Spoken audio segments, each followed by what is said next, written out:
Lead us in salute? Absolutely. Please stand for the pledge. I pledge Allegiance to the flag of the United States of America and to the republic for which it stands, one nation under God, indivisible, with liberty and justice for all. Thank you, Ms. Kelly. We have Mrs. Lee here. Yes. How come we can't see her? Oh, there she is. Okay, good. Cool. All right.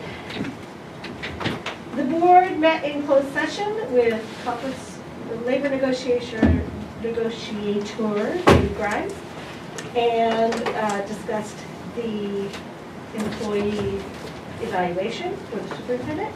No action was taken. Do we have a motion to adopt the agenda? I'll motion to adopt the agenda. Just point of order, I do know, I believe one member might have something that she wanted pulled from the adoption of the agenda. Ms. Lee, I know, or Dr. Lee, you and I spoke about item 13 on the consent calendar. Was that something you wanted for separate consideration? Yes. Okay. So item 13 being pulled from the consent agenda.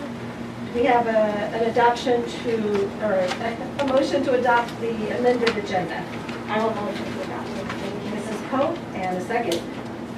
I will second. And general consent? Yes. Yes. Okay, Point of order, because we have someone you want to do a teleconferencing, roll call? I think we are supposed to do Okay, a roll call. Dr. Lee?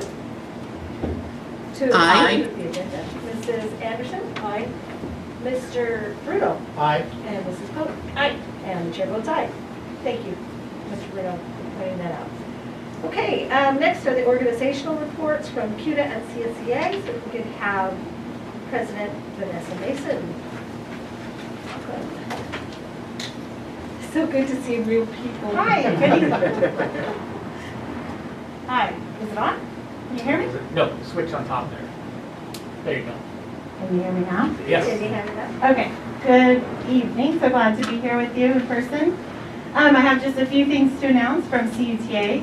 Last week, CUTA did a poll of its 230 or so members about vaccines. So it was an anonymous poll. The first question was, have you been offered the opportunity to receive your COVID vaccine? And of the 115 respondents, all had said yes. Have you received the first dose of the COVID vaccine? Of the 115 respondents, 109 said yes. Have you received the second dose of the COVID vaccine? Of the 115 respondents, 106 said yes. So that's a 93% vaccination rate of the teachers who replied, which was 50% of our members. So I think that's a great way to look forward to the end of this year and ongoing into next year, that people are getting the vaccine and happy to do so. And then the other item on the agenda that we are looking forward to is participating in the quote COVID funding brainstorming group. So whatever that means, if there's money involved, we're interested in discussing it. I love talking money. And we appreciate it if you vote yes on the pay raise. Thank you. All right, any questions? Anything else? Thanks, Ms. Mason. Okay. Thank you, Vanessa. All right, Mrs. Marie, I can't remember your last name, Higgins. Huggins. Huggins. Marie, Mrs. Marie. Whatever. It doesn't really matter, right? Go, you. It does. So I'm Marie Huggins, and I'm the chapter president for CSEA Center. And in the board packet today, there are two tentative agreements between the district and CSEA that are ready for your approval. Due to the time frame for signing the agreements, getting approvals from our CSEA field office, spring break, ordering a ballot from CSEA headquarters, etc., we were unable to hold a chapter meeting until 4/15, which was last Thursday. And that allowed us to bring these agreements to our membership for ratification.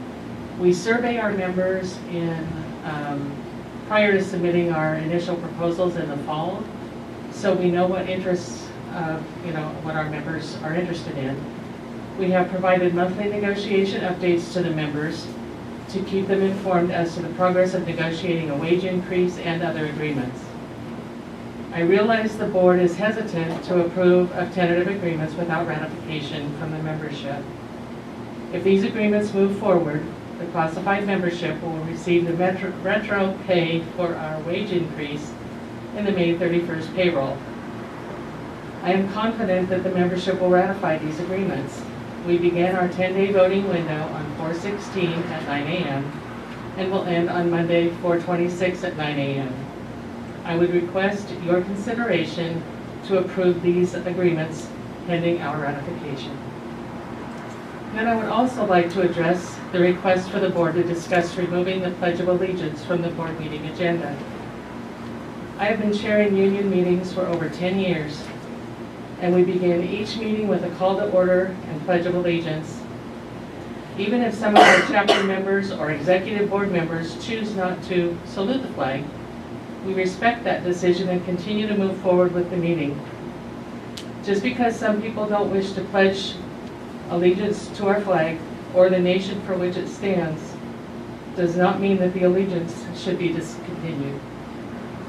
These people who do not wish to pledge should be able to sit or stand quietly, and those who wish to participate should be able to do so freely. We can all find things that we don't agree on and that divide us.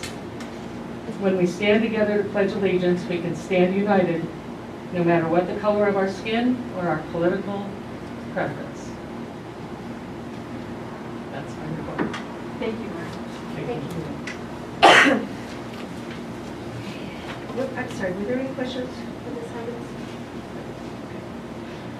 All right, moving on to item 10, committee updates. Mr. Deason, the best part of the agenda. Best part of the show. Best part of the show, that's right. What all good stuff is going on? Well, here we go. The kindergarten project is going great. It's kind of like when you worked on a 1,000-piece jigsaw puzzle, okay, and you're getting down to the last 10 or 12 and they start going in real quick. Lots of things are going on, but like the ending touches, and it's really exciting to watch it happen. The buildings got placed on their foundations a couple of weeks ago, and it was a fun activity to watch. The retaining walls that are going to hold back the soil along where the street and sidewalks are, but those are completed.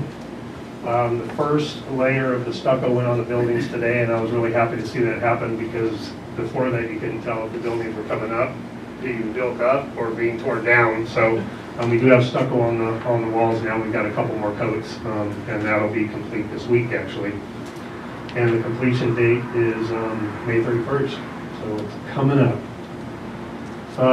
For the new school site, the construction documents, the CD portion of the plan, which is the last portion, they're 75% complete. We also have the drawings into the California Department of Education so that they can look at it and make sure that we're meeting all the needs of the kids through their requirements.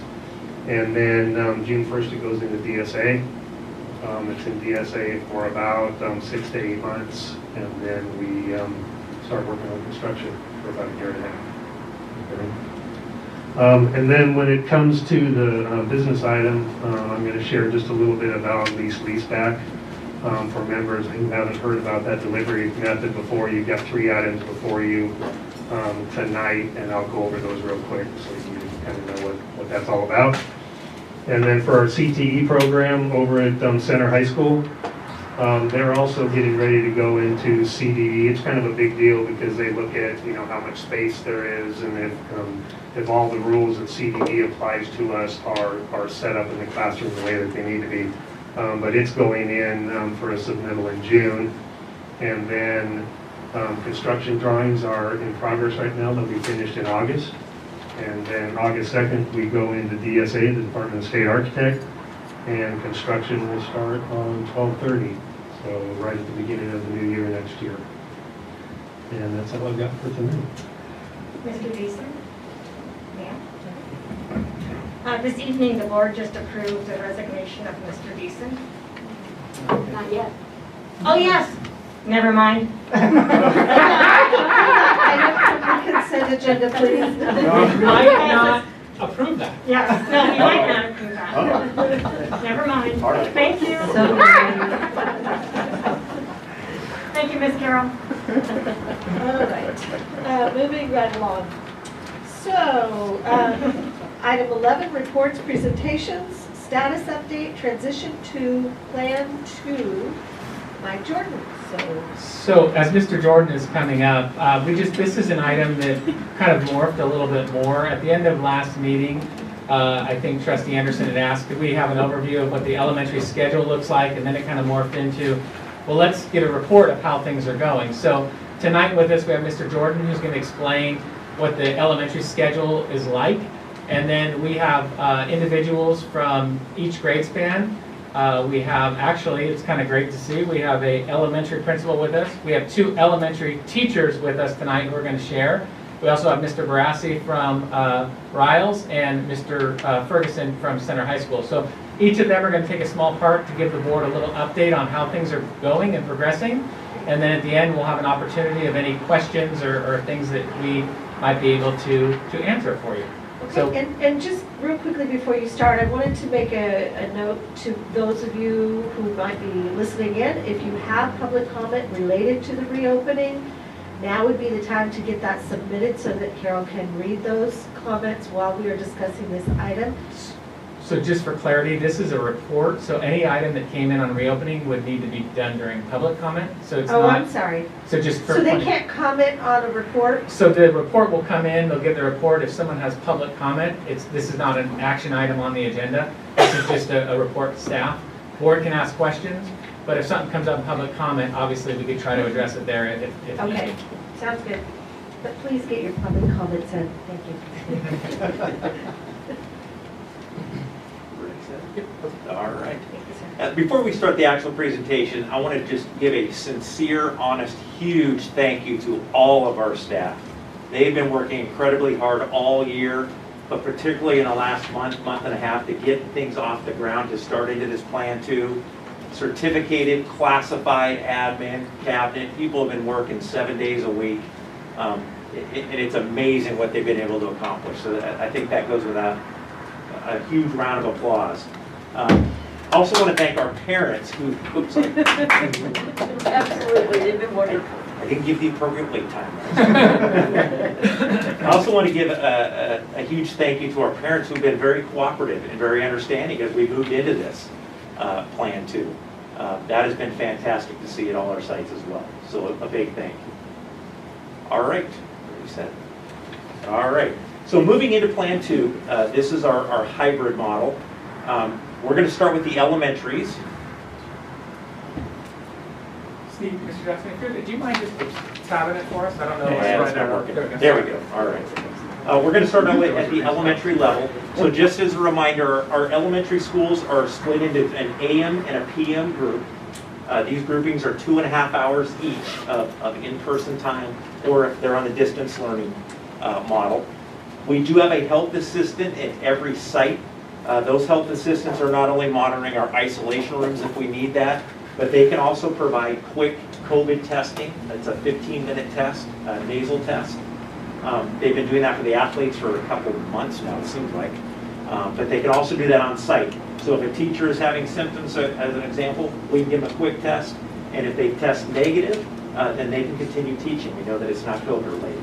If parents give the okay for their child to be tested and they have symptoms, we can do that as well and keep them in school if it comes back negative.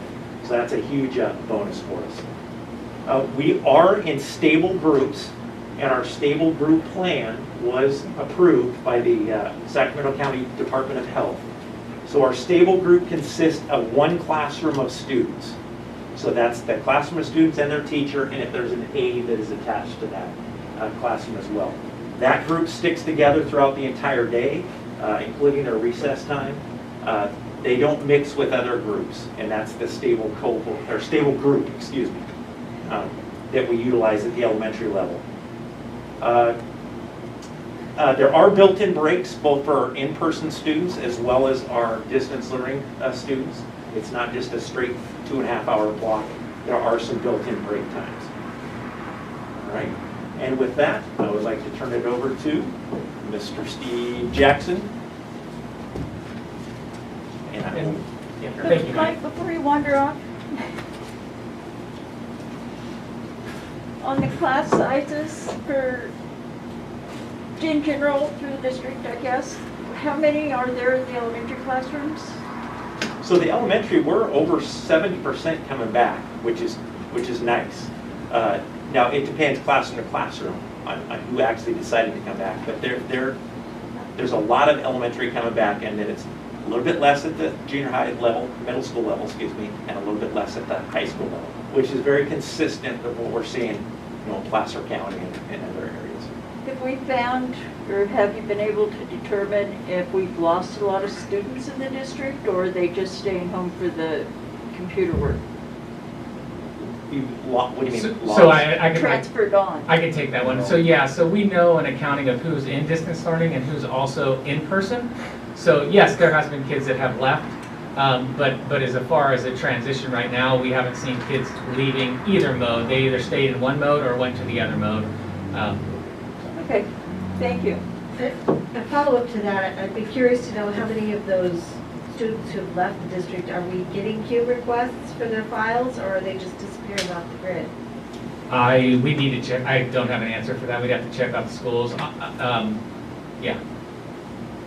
Interesting. Thank you. Thank you.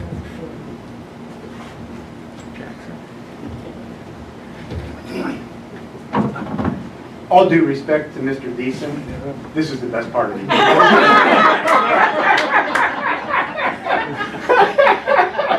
I've been waiting for it all day. I just get giddy over maintenance stuff. I understand. Love the smell of I am Steve Jackson. I'm the very proud principal of Dudley Elementary School. And before I get going, I want to thank all of you. Dr. Lee, I know you're zooming in on us. You, at the beginning of this whole fiasco, that's my term for it, you trusted the district admin, you trusted the site admin, you trusted the staff to sit down and organize and create strategies. We had the distance learning strategy, now we've got our Plan 2 strategy. You listened to our opinions and our thoughts and everything, and you trusted that, and all of us appreciate that very much. We worked really hard to create a situation that is safe, that is effective for all of our stakeholders, our families, our students, our staff. So thank you for that at the very beginning. Thank you for doing a wonderful job and working as hard as you have, Right here. everybody. I just stand in front with That's all you do. An amazing year. Yeah. Yes. So, segue to your question, Mrs. Anderson. On our campus at Dudley, we have 440 students who are on campus learning. And our attendance on those students, we're well over 97, 98% our daily attendance for Nice. those guys, which is fantastic. And then we have 162 distance learners. So about 73% of our students are on campus, about 27% are distance learning. I So don't that's think just your kind of campus a was quick built for breakdown. much more than that. So each classroom, stable group, morning or afternoon, Yeah. has about 10? Ish, yeah, it fluctuates, but I would say the high end is around 13 or 14, the low end is about 6 or 7. Okay. And our lower class grades have smaller class sizes to begin with. 4th, 5th, and 6th have a little bit larger class sizes, so, yeah. The other thing that I'm going to give a quick overview just of how everything's going at Dudley, and then I'm going to turn it over to Leah and to Sarah to kind of help you understand what's going on in a 2nd grade classroom and a 6th grade classroom. So the AM/PM on-campus distance learner, that hybrid split that we've created, has really been effective. It allows us to keep the numbers small in each classroom, but it allows us to provide families with flexibility. Like, we have some families where the child spends 1 week in one parent's home and another week in the other parent's home, and that child can be an on-campus learner 1 week and a distance learner the next week. So we're able to work with families and say, yeah, let's do that. Or we have students who, they're following our protocols. They got the sniffles, they've got a cough, they stay home, they do distance learning when they're at home, and they don't miss out on their class. So that's been really an effective model. I want to talk about arrival, recess, and dismissal, because those are areas where we get our students congregating. Arrival works because the students aren't all coming on campus at the same time. There's about a 15-minute window when the kids are working their way onto campus. And that is really nice. It creates a smooth transition. I'm usually out front, the busiest gate where most of the kids are coming through. I've got masks. Hey, John, you forgot a mask. Or, hey, Mom, you forgot a mask. Here, I got one for you. Making sure everybody's got their mask. Everybody's been amazing about wearing their masks. Nobody says, hey, I'm not going to wear it. So that's really been well done. At recess, we took our field and our playground, we broke it into 6 areas. We have a schedule each day.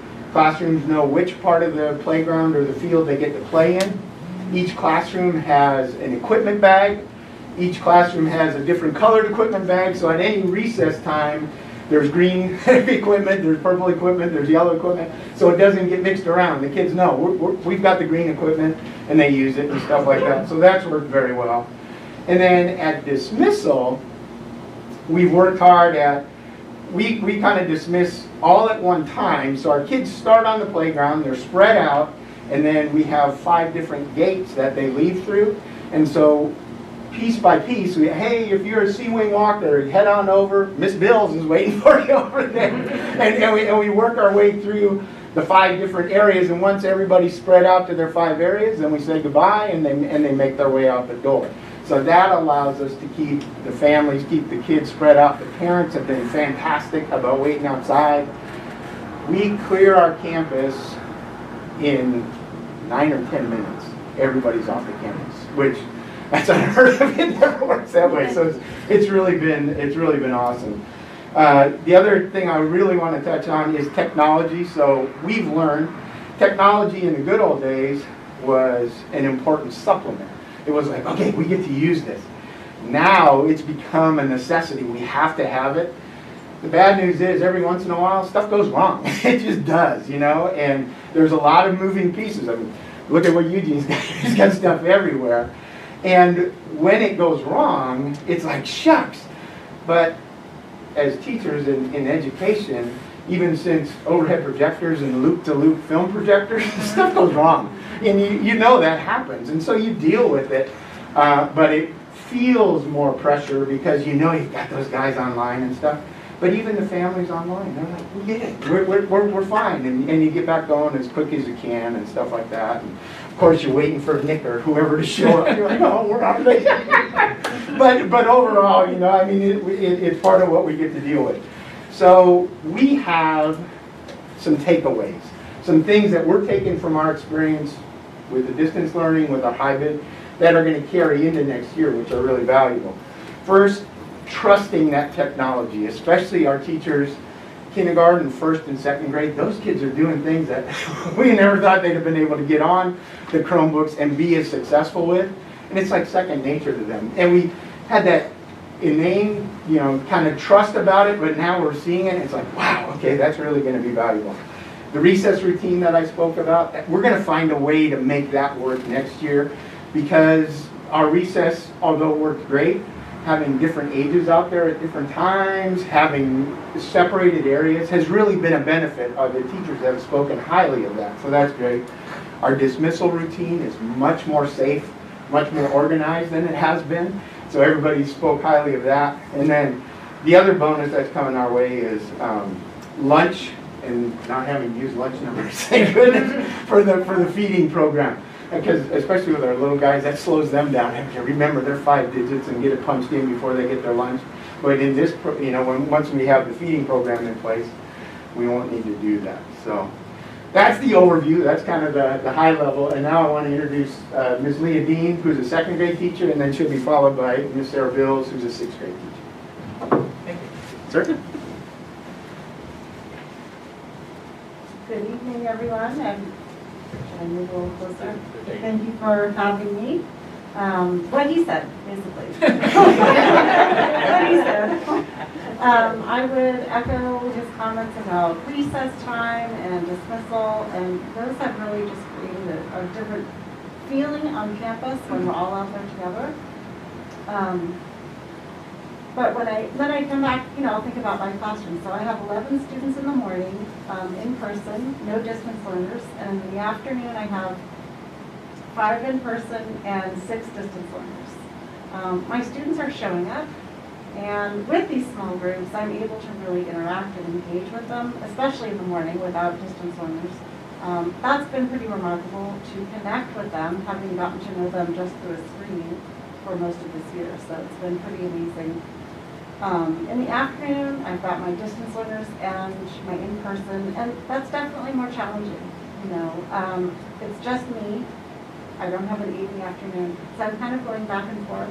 But what I'm finding is that my distance learners are very resourceful, and they've been doing this all year long, so they understand that there's a tech issue. And they have the materials ready. They kind of know what to do. I think also that my parents have been amazing. Our communication is really strong, and our whole second grade team has worked really hard all year to make sure that our parents are not taken by surprise at what's coming. Here's what's coming. Here's what we're doing this week. These are our expectations for the kids. And we are sharing materials with them, not every week because we don't want to give them a hardship, but as often as we think necessary. So I think the parents have been an amazing part of that. And I would just say that all of the students, from what I can see, are really learning to roll with all of this, and they have grown so much. They didn't learn what they would typically learn in the second grade year, but they have learned an amazing amount about life and relationships and how things work in the world when the world isn't working the way it normally does. So it's been an amazing year, and definitely the support that we get from Mr. Jackson back there really helps us to do our best, and the support that we, as a district get from the school board. And so if you have questions, I guess at the end, or anything else? At the end, right? Or I no? mean, we may as well ask for questions. Sure, if you sure. have them while she's up there. Anyone? No? And thank you for making your video. My pleasure. That was awesome. All right, thank you. Thank you.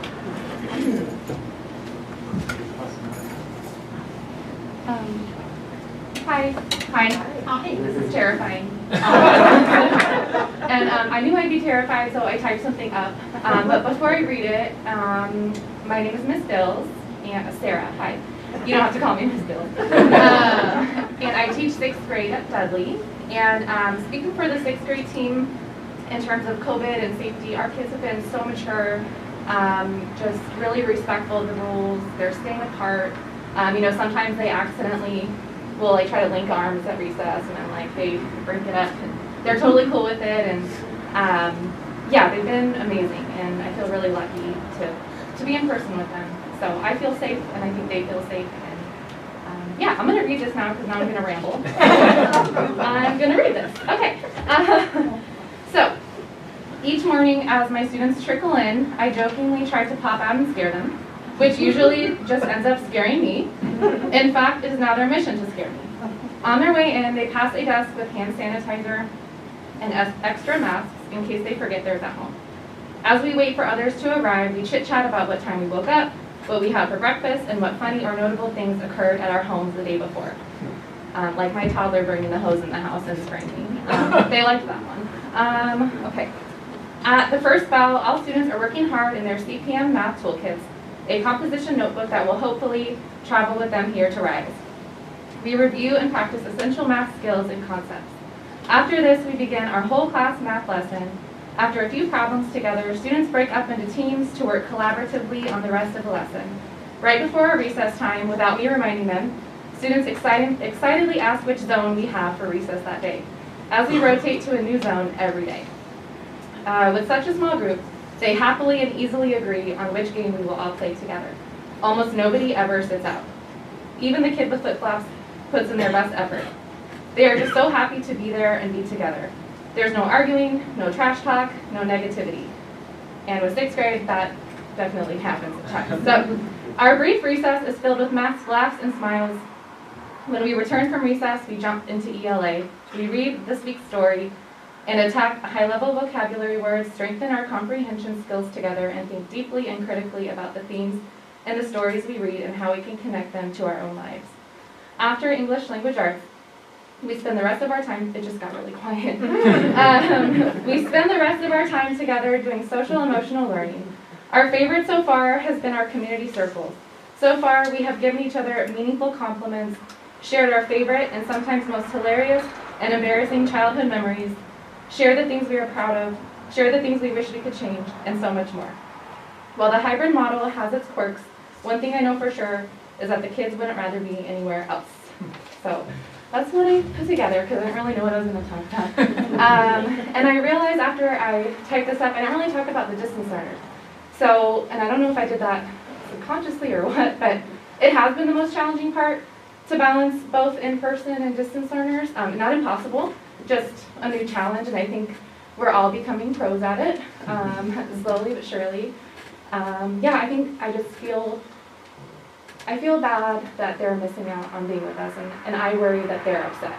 So sometimes I find myself trying to be discreet if we're going to do a community circle when they leave, and it's like I feel bad if they know because I don't want them to feel like they're missing out, and I miss them, and they're also my sweethearts, just like my in-person kids. So that's all I have. So, yeah, okay, thank you. Thank you so much, Sarah. Yeah. And I have to say, that every other Friday, we do like we call it a Wellness Friday, and I'm in charge of it at work. And I'm going to steal all of your ideas that you just gave me. Most embarrassing. Toddler bringing the hose in the house. Everything you just said, we're stealing. Because I didn't do my agenda yet for Fridays. So now you can see why I enjoy going to work every day. So I'm going to wrap up this portion of it and turn it over to Mr. Barassi in a second. But I wanted to take this opportunity, and this is a message every principal wants to be able to share about their staff. But I have a microphone and a camera, so I get to talk about Dudley. And I appreciate everybody at Dudley that has worked so hard since March 13th of 2020. And no matter what was thrown at us, we sat down, we talked about it, we rolled it around. How can we be safe? How can we take care of kids? That's what we do at Dudley. And I'm indebted to the entire staff. Give us any problem, give us a little bit of time, we'll figure it out, we'll work together, and these guys are amazing. So now, I'm going to turn it over to Mr. Barassi. Thank you, Steve. Thank you. Thank you, Mr. Jackson. Thank you. Hi, everybody. I'm Chris Barassi, Principal, Wilson C. Rouse. I planned a very short presentation because I knew that Mr. Jackson was going to so we'll be quick. Up here, I have a couple of visuals. You're looking at our schedule. At the middle school, with our respondents of kids that wanted to return in a hybrid or stay on distance learning, we had about 55% of kids coming back, 45%, about 300 kids still on distance learning. So we designed our schedule around that. So we are able to serve our kids in the morning who are in person, and then our kids who are staying home and doing distance learning, they're virtual in the afternoon. So we're kind of lucky in the sense that our teachers can focus solely on the kids in front of them in the morning, and they can focus on the kids who are at home in the afternoon. We were able to do that. A huge thank you and props to Allison Kent and Jennifer Slay, our academic coordinators, who did a lot of shuffling and balancing of classes to make that happen.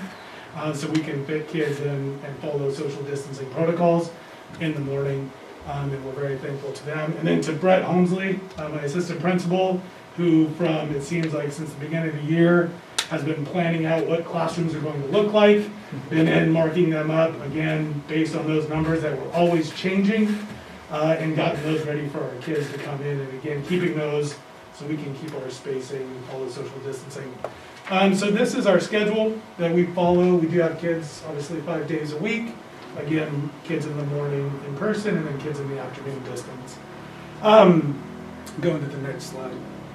One of the things that we heard from our teachers as we transitioned to a hybrid was they were not upset, they were worried about the loss of their office hours, that their kids every day had a time to go in and see them if they had questions or anything that they needed help with on their assignments. Fortunately, with some funding and working with Scott and Lisa, we were able to provide these hours ongoing. We started right after spring break with these hours that kids are able to drop in. For our distance learners in the morning, they can drop in and see our academic coordinators or our instructional specialists And then our teachers follow this schedule in the afternoon. For any of our kids that have any questions, they can see anybody over Google Meets. They just click on any of these links and go on. I'd like to put out an advertisement to all of our kids to please go to office hours or Husky support hours. We've had little attendance, we want that attendance to kick up towards the end of the year. And then just really, I'd like to say a big thank you on our entire staff, not just our office staff and our support staff, but our teachers. But really a huge thank you to our kids. They just had 2 days before spring break to learn a completely different way to do school. When it comes to following arrows in the hallways, protocols in class, safety coming to school, getting your lunch, it's all very different. And they did it absolutely beautifully. They're still following those protocols today. And it's just really cool to see, and they're the ones that really made everything so smooth. So a huge thank you to our families who reinforce these things at home, and to our kids who are continuing to follow it every day. That's the middle school. Any questions? Good job. Thank you so All much. right, Mr. Ferguson.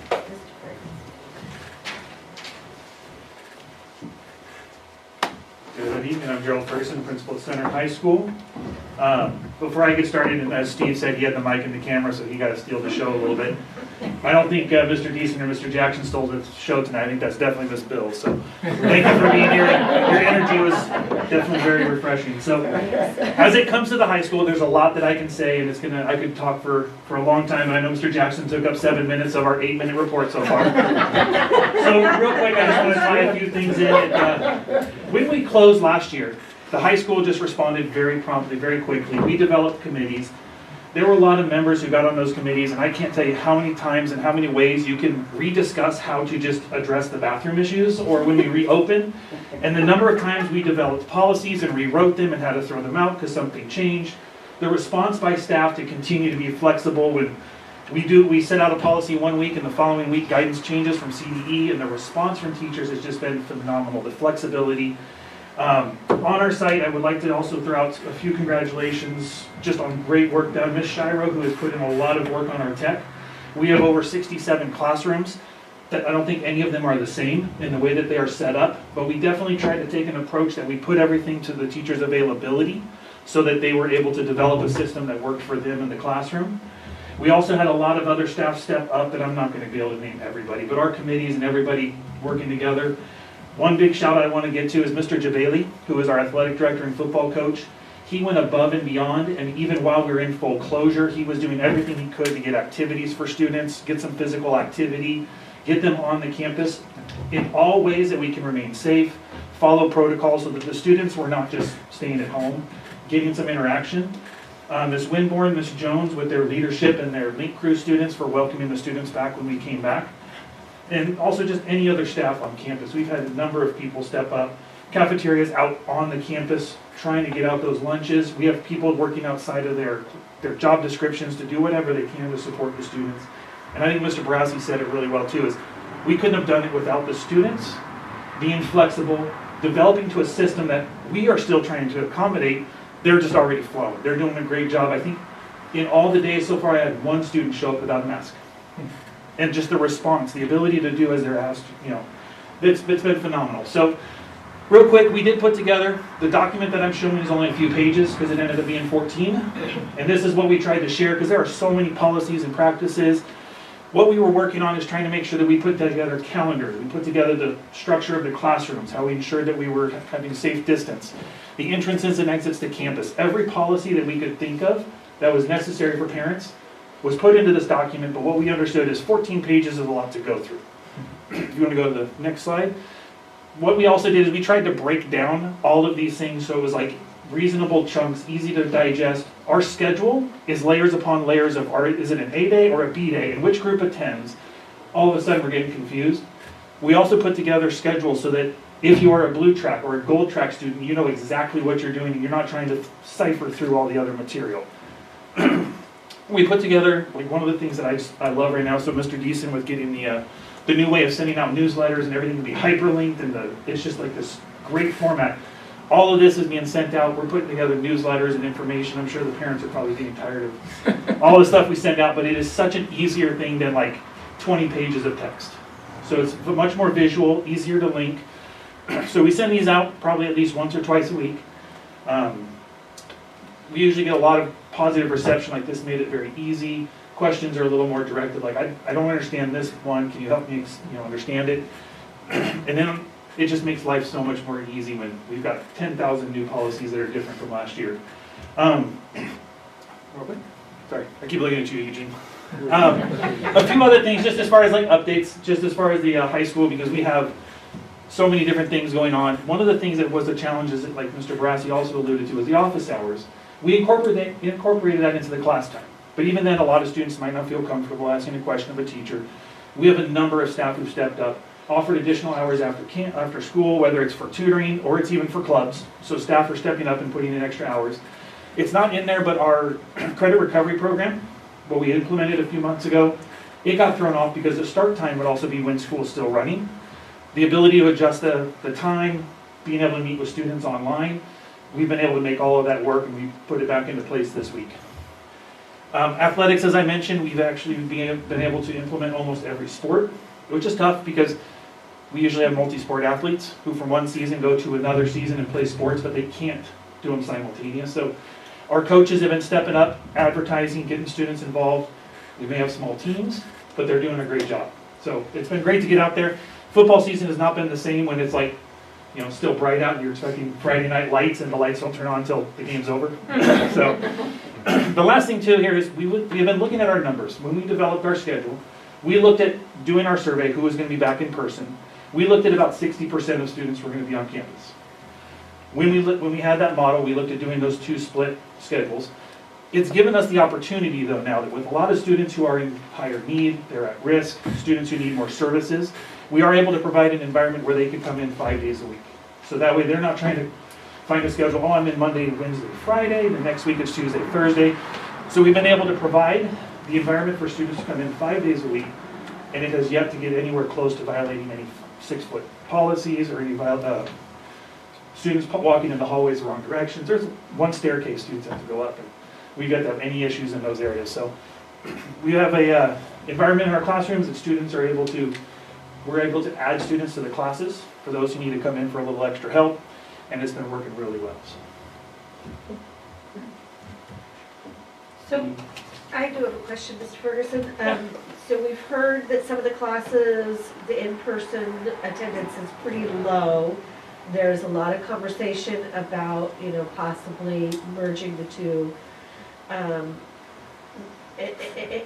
I know we just started this. I mean, it's been literally two weeks and a day. So I'm a little concerned with changing things again, but what's really happening as far as class sizes, and what's the take from the teachers and the end of things? So I can give some of the feedback that I have received, but I've had a lot of teachers that are very interested in trying to get more students in their class. When we're looking at the numbers, we were doing warm body counts because we're also looking at how many students are in the class, because we also have a safety concern when the class sizes get too small. If there's a one-on-one ratio, we're concerned about that, and we don't want a teacher to be alone with a student in the class, and we want to be cautious of that. From what we've looked at in the warm body counts, our average class sizes, if we were to merge, I don't think are getting above about 12. And that was if the two tracks of students who are currently coming in were to both come in on the same day. Otherwise, our numbers as they stand, I mean, obviously I can cut that in half, it's about 6. We have a number of classes at 1. I think the highest that I have seen in the counts was about 14. And that was one of the tracks, but then it's coinciding track that would come in on the other days is maybe around 6 or 7. And that would be, we maybe need to make schedule changes for 1 or 2 students school-wide to accommodate being able to merge those classes. So do we foresee any more students, sorry, Scott, No. Do we foresee any more students deciding to return to in-person? Or is that pretty much set? They've made their decision and that's that? Or have you heard any indication? Given the environment, we are open to students wanting to be able to change, because if there's room in the classroom, we want them to transition in. We have seen a number of students, because of small class sizes, question being there. There may be 1 or 2 that I have been told about, or a student informed me that they were now staying home because they're the only student in the class, and it seems odd. So there are some students. I kind of have the opposite concern. If we were to merge the 2 tracks together and then some other students decided to come back, then are we getting into problems with class sizes? You've gotten a sense, if you combine the kids at home on virtual and the kids in the classroom, what your class size would be? So we're running with 3 tracks. So the third track, which is distance only, that track actually grew from when we first developed our schedule. We saw that at about being 40%. Our at home, 100% of the time is about 50%. If we merge the other 2 tracks, which we call our blue and gold tracks, our class averages, we might have a few classes that get to about the capacity of the classroom, about 16 to 18. But looking at all of our class sizes, I mean, we're talking about with 60 some teachers and they have 6 classes, there's over 300 actual classes. I think there's about 4 or 5 that are near that limit. Otherwise, the averages are around 12 of combining those 2 tracks. But none of them exceed that. The only ones that would exceed the ideal for a classroom is going to be ones in PE or a classroom that's an elective with room to accommodate a higher number.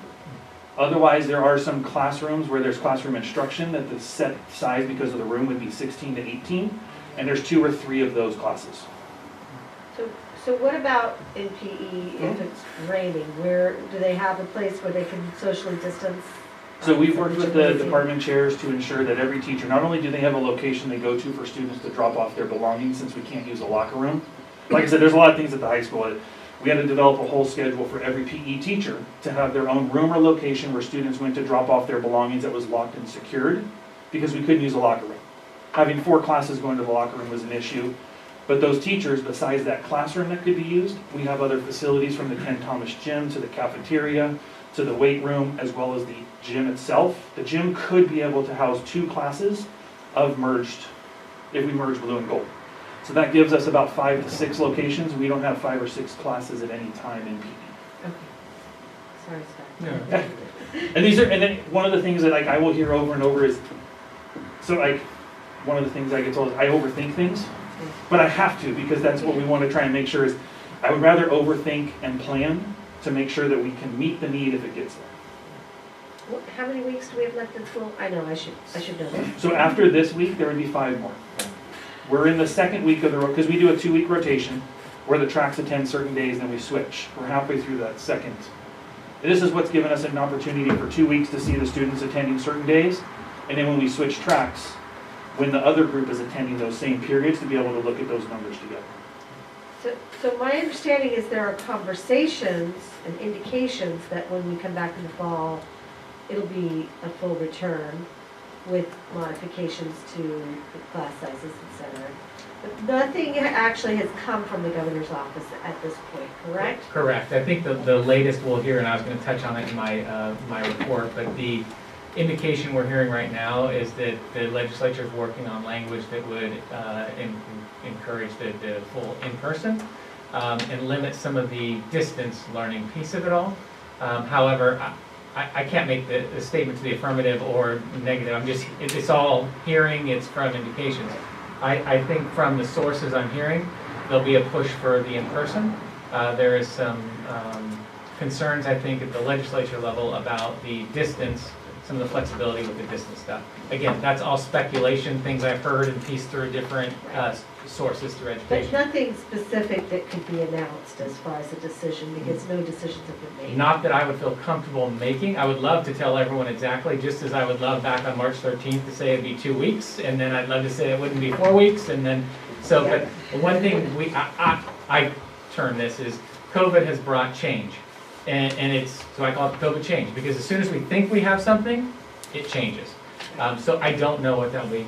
My thing is, I know the board and I have received a lot of input on the combining of the tracks. If the board wanted to make that determination, I would suggest scheduling a special meeting and doing that. If you wait till May 19th, that leaves 1 week. If you do it before, I would suggest that you try to convene something sooner than later, or if the board doesn't want to, then we stay as we are.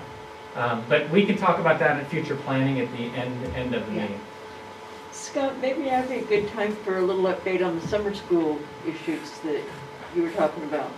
The summer school issues that Well, summer school planning. Planning, yeah, so that's in the mix. We will, like when Ms. Coronado and I talk a little bit about the funding, we do know we have a lot of students that are planning and have signed up to come back. Those numbers aren't finalized yet. We also know we have a lot of staff that's willing to participate. It's about on average about 150 per elementary site. I think it's around 60 at Riles, and I have no idea off the top of my head where's Mike, what Center High's number was. So they're at about 55 right now, credit recovery, but they're just starting to push. This is typically at the high school time when they're starting to look at grades, where they're at, and then there'll be a push. We average about 125 in a normal year for summer school. So we'll be able to come back at next meeting and actually give you hard specifics on costs and stuff like that. I can't tell you what the personnel costs will be yet because we're still getting applications for it.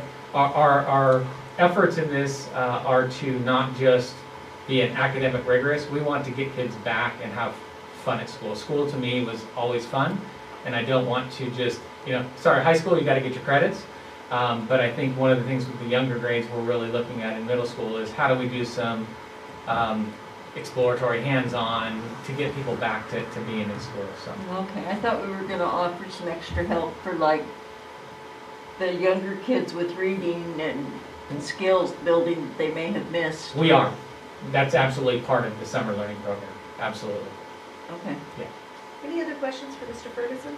Have you heard much feedback from your teachers and staff members about their opinions on merging the tracks or keeping them separate? Only a few opinions, but it has mostly been in favor of combining them because they want the students there. It's tough for them when they've got 24 online and 7 in class, when they could have 14 in class and only a few at home. The classes that are one, there's definitely a push to get it back. There's very little opinion I've had against. The only concerns that I have heard about coming back and merging the tracks is the number of students. And again, it's going to come back to the bathroom passes. How do we do that? How do we ensure that the bathrooms don't get over-occupied? What do we do at lunch and where do students sit? Inside the classroom, there hasn't been a concern. It's been more about the logistics on campus. And if we did merge the tracks, do you have any idea if that might affect the number of students that are choosing distance learning? Whether it would make more want to come back or if it would make more people want to be in distance learning? I can only assume it's going to be a little bit of both, which may even itself out, that some students maybe, if I only get to go 2 or 3 days a week, why not just stay home? They may be encouraged that now that I go in 5 days, I want to go in, and there may be some families that I have class sizes of 5 to 6 that are now up to 12, they may choose to stay home. There's going to be a little bit of both, and I think it's going to balance itself out. And then we have only a few weeks left of school. Is it just shaking things up too much to do that, or would the amount of time be beneficial? And I'm asking because you're the one that spends a lot more time with these students than I am. So. And the thing is it's actually, if we were to go to that route, it would be a very easy transition because we already have our tracks built in, and those on track 1 and 2, we would look at those who've been attending. We have classes that say track 1 has 9 students on the roster, but 6 have been attending. Then it would be an easy transition of calling the families of the other 3 and saying, we're going to put you on track 3 unless you want to let us know otherwise. And that way we can guarantee the class size. And we aren't going to change the schedule. We don't change the times. We don't change the classes. We just ask both tracks of students to attend 5 days a week. Okay, thank you. I'm just curious, is this a point of discussion now under report item number 1? Because it's something that we're considering a vote on, or I'm just a little bit confused about the process here. And 2, we've done so much shifting and this and that. I'm just kind of curious about if that's even a board decision or if that's something the local school would decide on if they wanted to combine, their tracks for hybrid learning or not. Right. So the first question that you asked relating to this would be a discussion related to what if any decision coming out. I think the board was just asking questions relating to what would it look like, only because we've been hearing, and I'm sure that your curious minds want to know. To your second point, the direction could be given to the school site, do what you see as fit, or if we want to have a lot of dialogue about it and do it, we could certainly schedule a special meeting to actually have a formal vote. The only worry I have, Dr. Lee, is in the playbook we talk about 2 tracks in the playbook for high school, And this would be a creating of one track, which board did originally back in July, I believe, approve that playbook. So I would want to make sure that if you guys are good with us making that local decision, knowing that it does go against the original playbook that we had adopted. So that's all. I'm trying to keep this above board. If I don't want it to be like, oh, it became an item that was on a report and now we're making a decision. The original board back when the playbook was established said, Scott, we've approved it, go for it. But you know what? That's turned over a little bit, so I'm being a little more cautious and want to honor each of your point of views. And again, if you guys are all five, go for it. Let you guys make the local decision, great. If not, I would highly encourage us to schedule a meeting to have public discussion around that topic. Does that answer your question? Yes, it does. It just concerns me. It seems like we're doing a lot as a board that could be locally decided, by schools that know their communities best and their students and their needs best.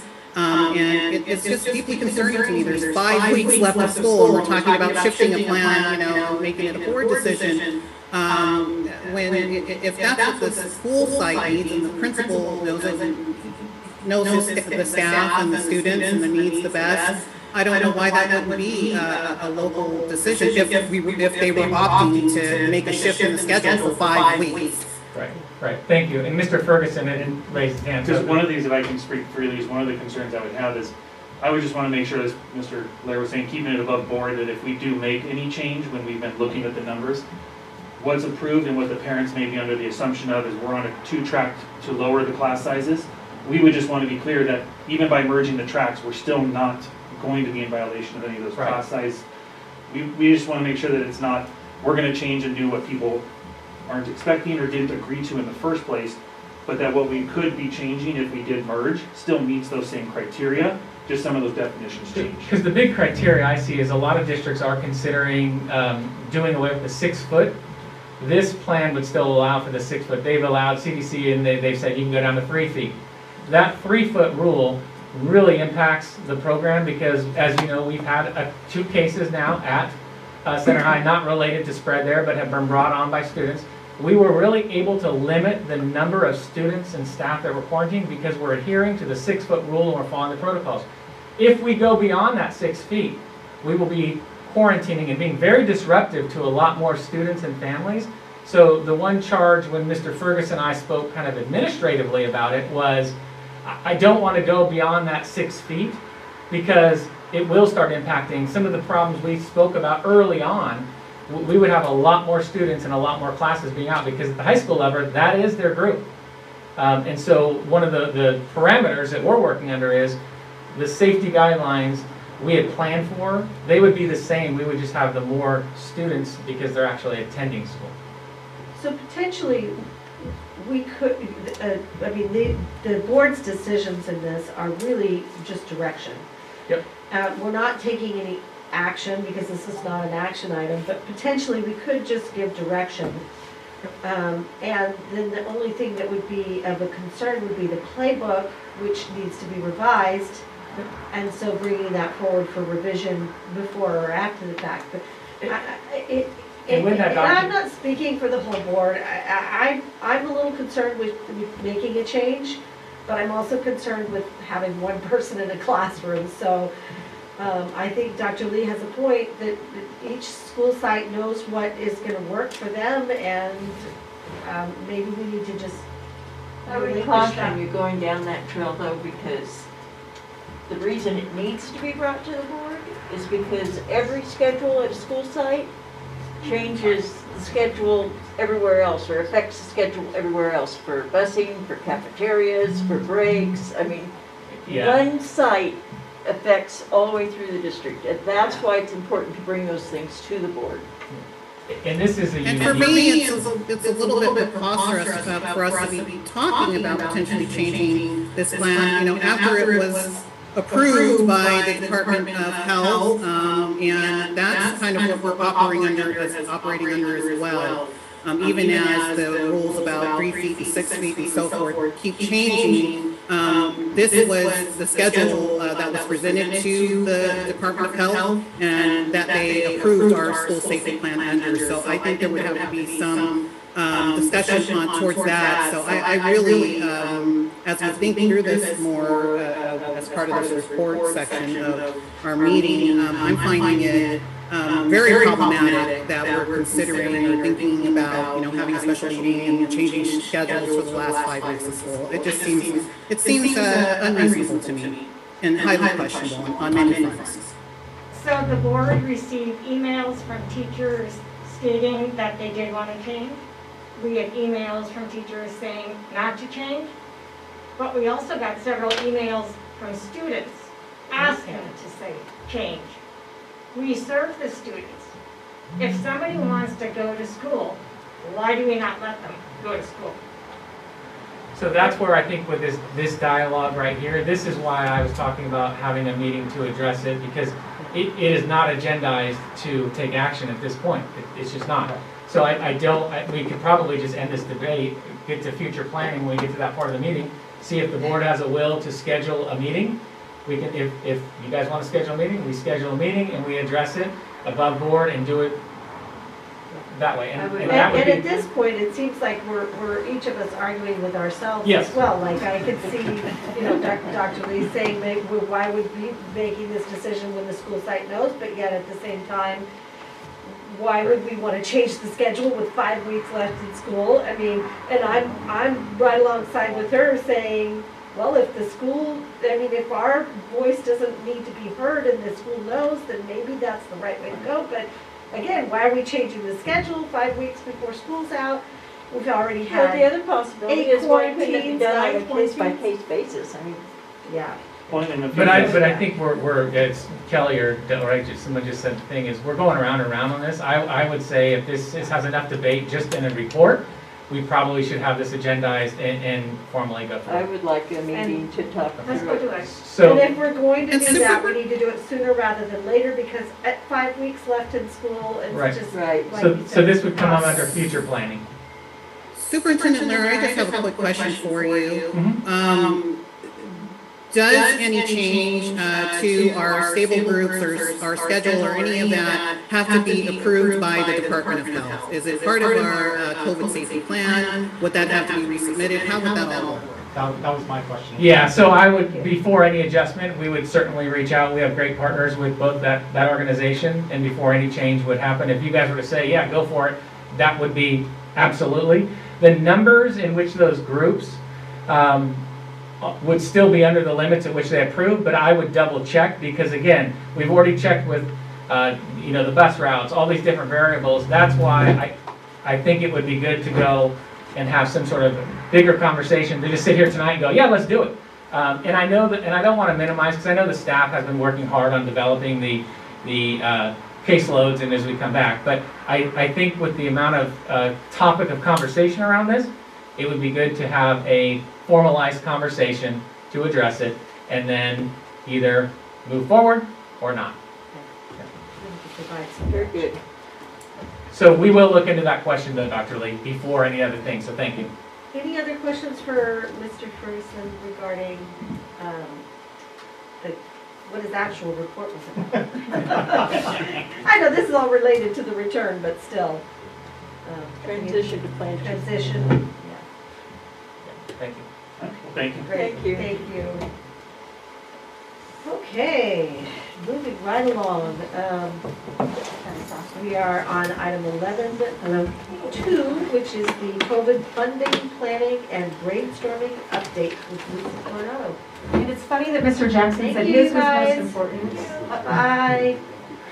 Because I was gonna say that I'm bringing new money to the table, so Sorry, I shouldn't have played favorites. That was bad. So I'm gonna tag team with Mr. Lair. I'm gonna go ahead and talk about the new funding, the new sources of funding that are coming in, and then he's going to talk about the plan, not the plan, but some suggestions that we can spend the money on. So, go ahead to the first slide. So we already received ESSER 1 money. ESSER stands for the Elementary and Secondary School Emergency Relief Fund. And ESSER 1 was passed in March of 2020 as part of the Coronavirus Aid, Relief, and Economic Recovery Act. It was called CARES. $1.48 billion was dispersed to California local education agencies, so school districts, county offices of education, etc. Of that, about $1 million went to center. In December of 2020, ESSER 2 was passed by President Trump. That was part of the Coronavirus Response and Relief Supplemental Appropriation Act, CRRSA. The purpose of the money is to address the impact that COVID has had and continues to have on our schools. Of that money, $6 billion was dispersed to California school districts, and this money has to be spent by September 30th. We will receive $4.82 million from the ESSER 2. The next slide. I'll get to all those. These two slides list all of the allowable expenditures for this money. And they all relate to distance learning or in-person learning, keeping the schools safe, providing extra staff so that we can provide some intervention for students, providing technology so they have the proper devices, etc. Go ahead and go to the next slide. We also are going to receive from the state in-person instruction funds in the amount of $1.39 million. This is for coming back to school and everything that entails. So making sure we clean and disinfect, making sure everybody has PPE, making sure that we test, we upgrade facilities so they're safe. So that's what that money's for. And then the next source is our expanded learning opportunities. This is to address the needs of the students who've not been in school and who have missed out on some education. So the purpose of this is to provide supplemental instruction and support. That is in our summer school, that is in extending the school day. It also means we can hire additional staff for interventions. Of this money, there's $3.19 million total in the ELO money. It has to be expended by August 31st, 2022. And this money has to be presented to the board in a plan by June 1st. So at the next board meeting, you'll see what we propose the plan be for how we spend this money. So the main pot of money, I said there was $3.19 million total, and the main pot is $2.63 million. If you go to the next slide. Another pot of that money is for paraprofessionals. We have to spend about $300 on paraprofessionals, and the priority should be on hiring new paraprofessionals. If we can't get new paraprofessionals, then we can expand the hours of the ones we do have, but it's written in law that they want us to hire new ones, and so that's so we can provide support to the students.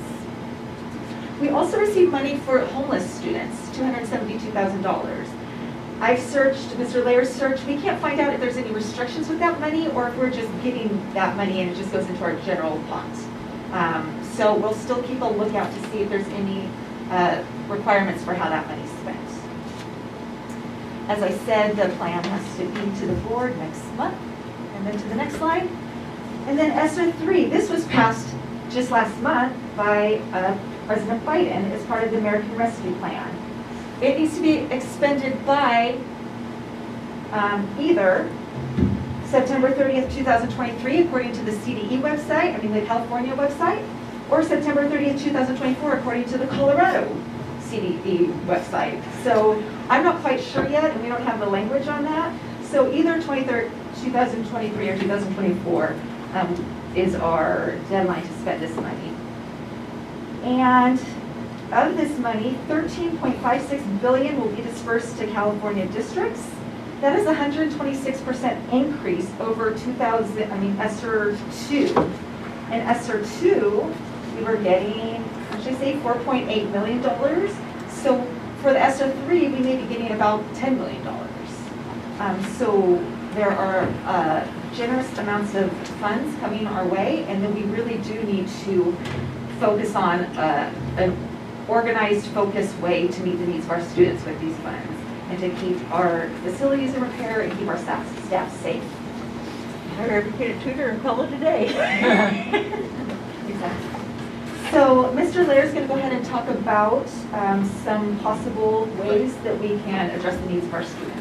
So part of what we've done is, if we go to the next slide, please, is some of these, we've been spending this money as is, we've been planning along the way, and so some of this you'll see, what I'm going to go over, we group them into categories as to how we're spending the dollars, and then listed there.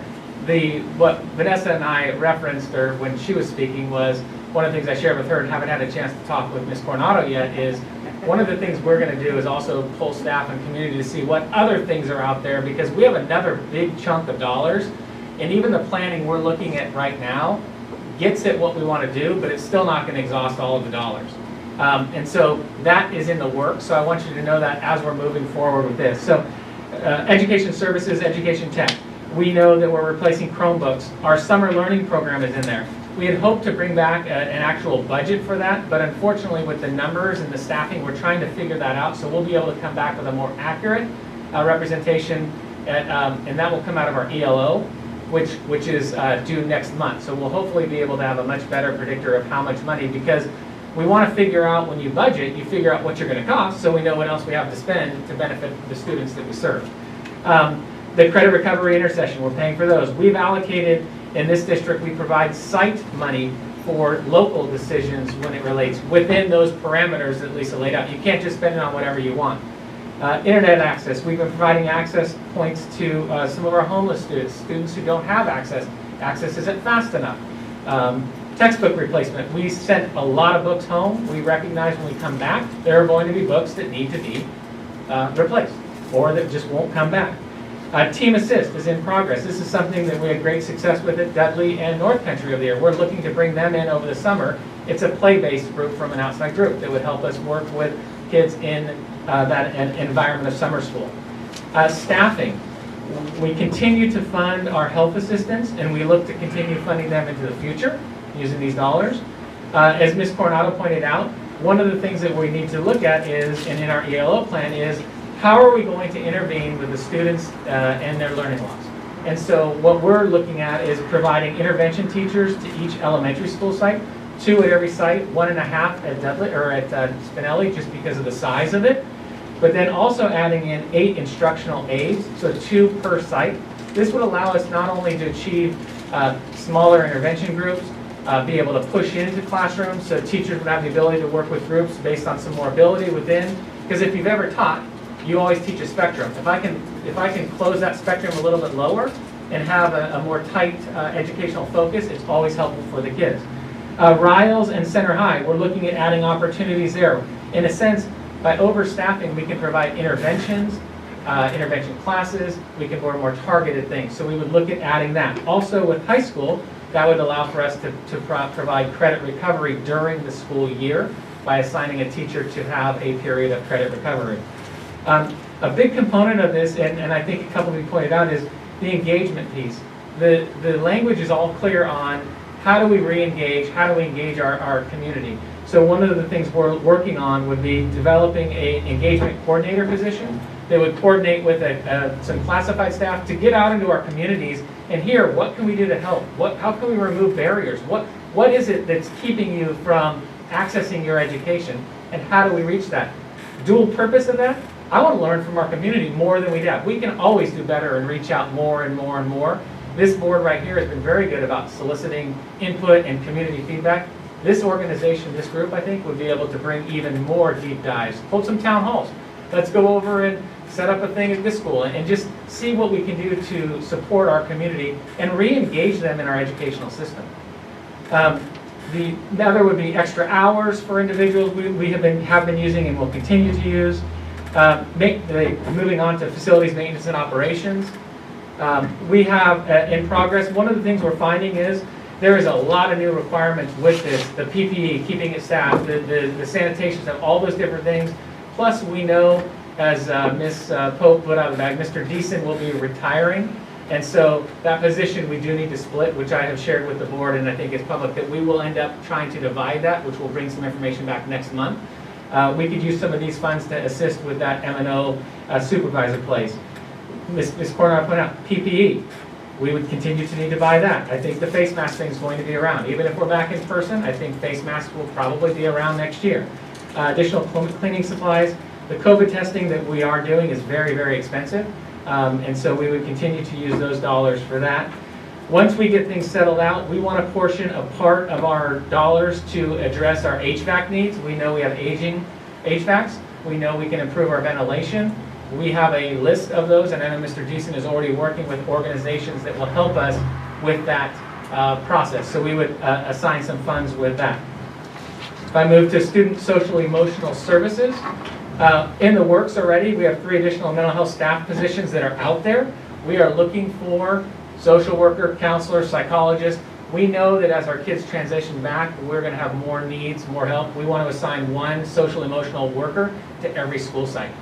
Family Resource Center, extra hours, they're going above and beyond. We're making sure that they are compensated for any work they go above and beyond what they're doing. Professional development, one of the things that's loud and clear is re-upping our trauma-informed practices training across the district. We've done that. We've had a lot of transition with our staff, and I think that's something that we will bring through for that as well. And then the second step curriculum, we have an outdated version of, I think it's our elementary program, and so we want to bring that up, which is a social emotional learning program. So next steps, if I go to the last slide, our focus here now is trying to address these staffing needs as early as possible. With these dollars being infused into education, everyone in every district is going to be looking at buying staff to make these programs better. We're looking at trying to get out as early as we can to get the best we can, whether it's certificated, classified, PBS credentials. We want to make sure that we're trying to get ahead of the game. We'll continue to work with our stakeholders to identify additional needs. These are some things that have been going on. We want to pull groups together to find out what else can we do. We're putting out with our LCAP surveys, with the ELO survey. We're going to take all that data, that information, and utilize that to help us drive where we want to go. Because this amount of money is significant, and we want to make sure we use it the right way.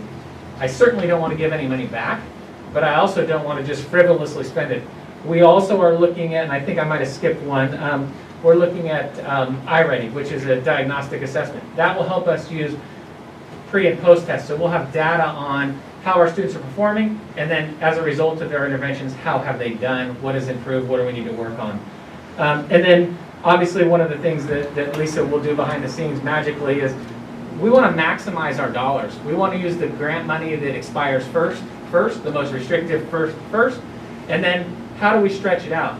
I would like for these programs, these additional resources, not just to go 1 year and then gone. So what we're timing is how do we keep these extra teachers, these extra classified people around for a couple years. I don't think it's going to be 1 year, we've solved the problem, it's done. This is going to be a system-wide process that we need to make sure that we work through. And then finally, as we continue to move forward, next month you will see our ELO plan. I want to make sure that you understand that we will continue to update you on this, and especially as those new funds come in and as the budget numbers become more solid, we will keep you informed, and that is where we are and where we're going. Question. Yes. Maybe it's more of a statement. I would like to see us look at possibly hiring some tutors that at parent request their child can get extra support for reading and math skills, because sometimes they feel like their child's failing, but they can't. They feel like they can't get any help anywhere.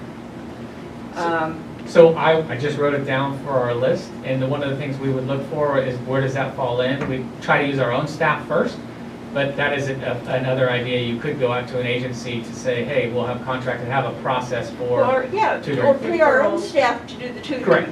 Either in Correct. small groups or individual. Correct, and it's similar. Mr. Barassi made the point of his teachers were saying, we want to do stuff to help these. We're paying them extra hours. We're not going to let them just do it out of the goodness of their heart. A lot of teachers do that anyway, but we're trying to say, if you're going to do it, we'll compensate you for your time. We're not going to have you just do it on your own. So yes, that would be a great idea. The key would be that the parent knows it's available to them. one of the previous boards that we had here, the goal was that every child was reading at grade level by 3rd grade. And it's a noble goal, but you have to make sure it's done. And I think it would be something that we really needed to look at after these kids have sat home for a year. Yep. I mean, how much have they lost, how much have they gained, where are they at before we move on. And one of the aspects of that, and then I'll drop this, but the engagement position that I'm speaking of, to me, that's a perfect example of your students not coming to school. How do we get you re-engaged in school? But also, my students struggling in school. How can I help you? Is it putting you in Mr. Bruno has an after-school tutoring? Or is it we work to contract with to help you? So those are all things on the board, and I would encourage the board, I would encourage anyone, if you have ideas like that, send them in to Ms. Coronado or myself, and we'll make sure they get kind of filtered, I guess, through our list to make sure they get on, because together we're going to have the ideas to help our community. Parents have been real frustrated through this thing, and I think part of it is because they just don't know where to turn or if their child's going to get the support that they need to catch up. Right. And if they felt like they had some response, Yes. you know, if they said, my child needs help, and we said, well, hey, we got this free tutor that we can help bring your child up, I think it would go a long way. And I think having a team of people with their sole focus is to find those people, because I agree, Nancy. I think sometimes we say, oh, call us or email us or whatever. And sometimes that's not enough. No. You know, sometimes we need to make sure that we're more assertive about letting it. We're here to help you. Yeah. We want to be your partner. We have to show them that we're going to help. Yep. Not just talk. So, 2 things. I would like to. Oh, go ahead, Dr. Lee. Oh, I would like to thank Ms. Coronado for her report on the brainstorming and COVID funding planning. I think this is really important. One thing that stood out to me was the item on homeless students and the $272,000 that we're kind of brainstorming what we will do with it. I have great hopes that those funds that Esther has set aside, and there's a reason why the feds have set aside that money for homeless students. Homelessness is rising in our community. We're going to have great needs for mental health, social and emotional well-being of our homeless students in particular. So I hope that every single penny of that $272,000 goes directly to support homeless students. We need social workers for our homeless students, specifically who are, skilled and familiar with the challenges that homeless students face as they attempt to get their education. So I see that we're looking at getting 3 extra social workers or / counselors. They're different. We need to be clear on that. I see also that we're looking at an engagement position. That's great, but we need targeted social workers who will work with the homeless student population. And I hope that the programs and the staff resources, that whole $272,000 goes to homeless students in support of homeless students. They desperately need it. Dr. Lee, did Ryan Miranda talk to you? Because he's championing the same exact thing. So we are on the same page. Ryan runs our family resource, works with our homeless families. And so you are 100% on. There is a big need, and we will be absolutely prioritizing. We just want to make sure with those dollars, if there's rules to them, we're following them. But you sounded like Mr. Miranda, or Mr. Miranda sounded like you. So thank you. Yeah, for me, it's not, I haven't talked to Mr. Miranda, but I'd love to. It's not so much a letter of the law rule, this is a moral obligation that I think that we have to ensure that all those $272,000 of funds doesn't go to some other thing that we discover we can use it for, that it's used solely for the support of homeless students and families. Yeah, and I just wanted to kind of, I think my interpretation of what you were saying as far as finding out what restrictions there are is not, can we spend it on something outside of homeless services, but what services can we provide to our homeless, our unhomed population? And I know that's the intent of what you guys were saying. So I just want to make sure that that's very clear, that that money is definitely going to be used for the homeless populations. Thank you, Mrs. Kelly and Dr. Lee. And nobody knows this, but I already emailed Mr. Miranda over the weekend and said, please give me a list of all of your needs, your pie in the sky needs, and so that we could create a plan for his program. And then I would go ahead and take it to cabinet and to everybody who needs to hear it to try to champion for him. So it's already a discussion that we had privately. because I knew that there was going to be money available, and I wanted to be an advocate for him. Do we know what that number is? $272,000? No, the Oh, number of homeless students. I don't know what. I don't know off the top of my head, but Dr. Lee's right, it continually is growing in our district and beyond.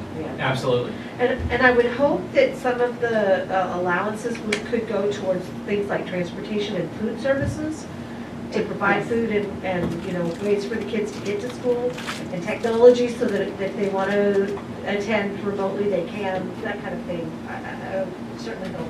Your food service is actually spelled out in one of them. I know Del Rey has some questions or comments. Just one more thing from me. My main focus on all of these monies is that these are one-time monies. We need to find out how we can make the most of the one-time funding for one-time purchasing, so that, you know, if we need a new roof, if we need new pods, if we need new, and I hate to resort to the whole facility thing, but for me, that's like the crux of one-time funding, is making sure that our buildings are 100% up to code, up to our code, I mean, and HVAC should be right at the top of that list, so that's. Well, HVAC, doors, and windows are really all that is spelled out in the funding, so that's what we're looking at. Good.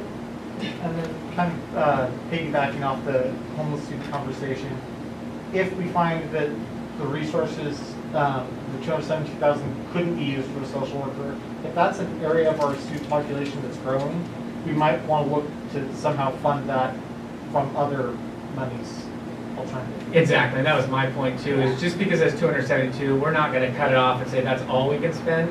What we would do is commit to that because it was designed for that. But we would certainly go, what Mrs. Coronado doesn't know is I had the same conversation with Mr. Miranda last week when I said to him, I would love to see from you what you would do to serve not just our homeless, but our foster youth students as well. What can we do? So thankfully, we're asking the same exact question. And so he is working on that to try and help and brainstorm what we can do to support. So when Dr. Lee and you guys ask about the 272, I'm not concerned about just spending the 272. I think we will be beyond that. Which I think is good. We need to serve our students that are most impacted. That's what this was designed for. One more thing, any future conversations on brainstorming of funding? Certainly, I would think that some of the board members would like to be involved in those discussions if possible. So if there's any further committee meetings. Also, to kind of piggyback off that, you were saying that if we have any suggestions to contact you, I want to remind anyone that's listening at home, if you have ideas, let us know. We welcome them. So please. Absolutely. Yep, thank you. Any other questions? Do we have any public comment? Or I guess that doesn't fall under this report, does it? I appreciate all your time, Ms. Coronado. Thank you, Ms. Coronado. And don't email on the weekends. You should go running or something. Okay, item 12 is comments from the audience regarding items not on the agenda. Anyone may address the board regarding any item that is within the board's subject matter jurisdiction. However, the board may not discuss or take action on any item which is not on this agenda except as authorized by Government Code Section 54954.2. A speaker shall be limited to 3 minutes per board policy. All public comments on items listed on this agenda will be heard at the same time the board is discussing this item. Mrs. Hunt, do we have any public comment? Yes, I Of have course. several. Glad to hear. Okay. The first one is from Lori. It says, "Good evening. As board members, I feel you should know my daughter's impression of being back in person. She has been looking forward to this and was so excited. However, her words to me are the only difference is that her body is now in class and not at home. The focus is more on the virtual kids and not the few kids in the in-person class. Instead of getting more one-on-one attention and having the virtual kids do asynchronous work, she's getting set in the corner. She sent me a video where she was the only one in a class. The teacher was not engaged at all with her, but totally teaching to the computer. It would make sense that if you had a class with only one kid in it, you would change some things up. Have one of the teachers of the subject teach the virtual kids and the other one teach the kids that are there in person. Combine the classes so there is more than one kid in the classroom. Utilize your teachers in a more protective way. Help your kids feel more engaged. Think outside the box. The next one is from Anthony. Please share the plan for return to full-time status. I know Antelope High and Dry Creek District is under Placer County, but there are other schools in Sacramento County that have a full-time in-person option at this time. With 1 month left of school, we should know with certainty our plans for August by now, and this should be decided tonight. We frankly should already have the full-time option since other larger districts have been able to make it work. What is the holdup? If there is not a full-time return in the fall for Center District, you will lose many students. The communication from the district as to the next step has not been acceptable. The next one is from Sophia. The in-person return to Riles is going great. The change in my son is night and day. His mental health and overall well-being has greatly improved. Please return to full-time as soon as possible, as 3 hours is not full-time and hard to navigate as a working parent. The maintenance of COVID has not been an issue. All teachers have been able to be vaccinated. California is reopening amusement parks, sports arenas, etc. Education needs to be prioritized. Thank you. Next, okay, this one sent 3 in a row, so I will read them together. This is from Reese Pine. Good afternoon or evening. I am a sophomore at Center High School. I would like the gold and blue group to be dropped. Here is why I suggest or want this. Reason number 1, the days. Coming from a student, I hope you take this seriously. It's really frustrating waking up and going to school on campus and then the next day wake up at the same time and then be expected to be wide awake like we would be at school. If you don't know this already, most students do school in their bed and doze off. Reason number 2, the amount of people going to school and online. I am a student who does both online and on campus, meaning I am a hybrid student. I've noticed some classes don't have a lot of students, and most of the time students either switch back to online. Almost half of my school is online because majority of them are scared to catch the virus themselves and spread it. That is why I recommend dropping this ridiculous schedule. Reason number 3, parents pick up and drop off. Sometimes students' parents don't have time to pick them up on certain days, and buses aren't an option either sometimes. And with COVID-19 still going on, I wouldn't recommend a student getting a ride with a friend, even though the friend or the friend's guardian isn't carrying it, nor is the student. All 3 can still get the virus, and it really isn't 3 feet or 6 feet apart. Reason number 4, vaccines and shots are out. Even though it is required for 16 and over, students that are 16 and over are able to get it. The vaccine may not repel the coronavirus, but it does lower the chances of getting the virus. Her second one says, I am a sophomore from Center High School and I would like the system to be dropped and combined. Here's my personal thoughts. I honestly think it's ridiculous. I dislike the fact that I'm so productive one day and then another day I'm less productive. Do you know that students don't actually pay attention online unless they are wide awake and ready? Most students doze off. And the third one, again says, I am a sophomore at Center High School. I want tracks to combine. This is my 3rd message about this topic. Please take it seriously. I want tracks to be combined. I feel like this will help my grades and encourage me to be productive every day, and I want to say the same for other students, but sadly cannot. Next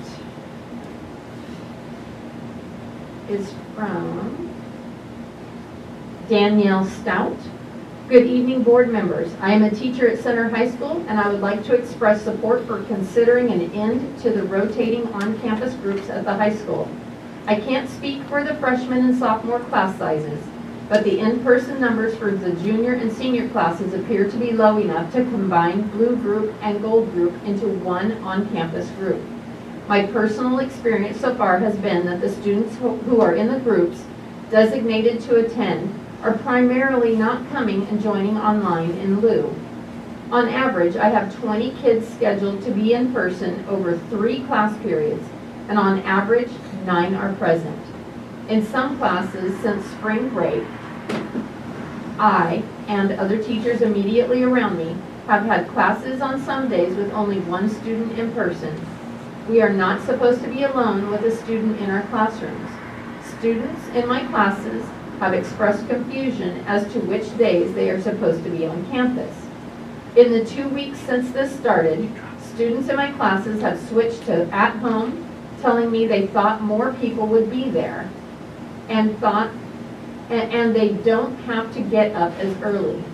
Trying to manage who's supposed to be where as it changes on a daily basis is becoming a nightmare.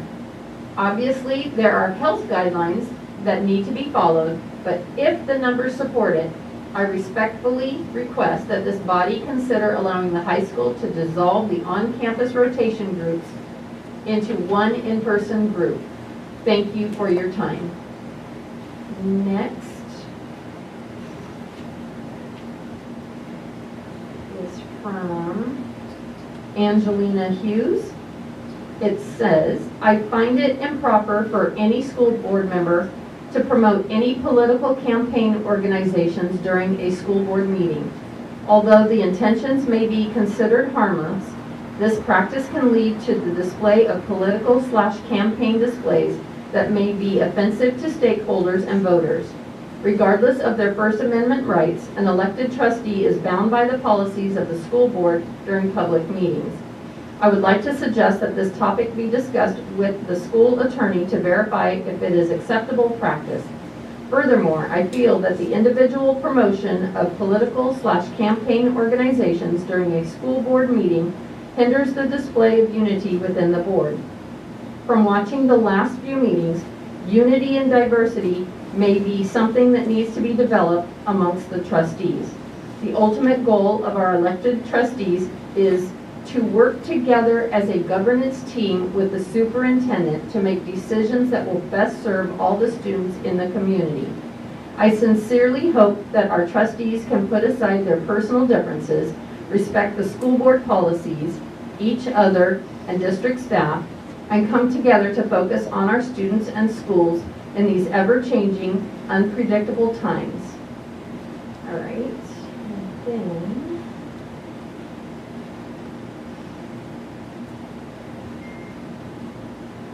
this one is from Lauren Cook.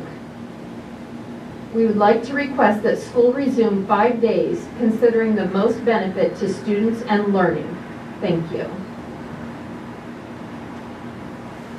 And from Vanessa, we should combine the blue and gold tracks at CHS. I have a freshman and a junior who would like to attend school every day. On the days they are in person, their class size varies from my student plus 1 other to my student plus 10 others. Elk Grove USD, after only 4 days back on campus, Natomas USD, San Juan USD, have combined their high school tracks due to the low numbers on campus participations.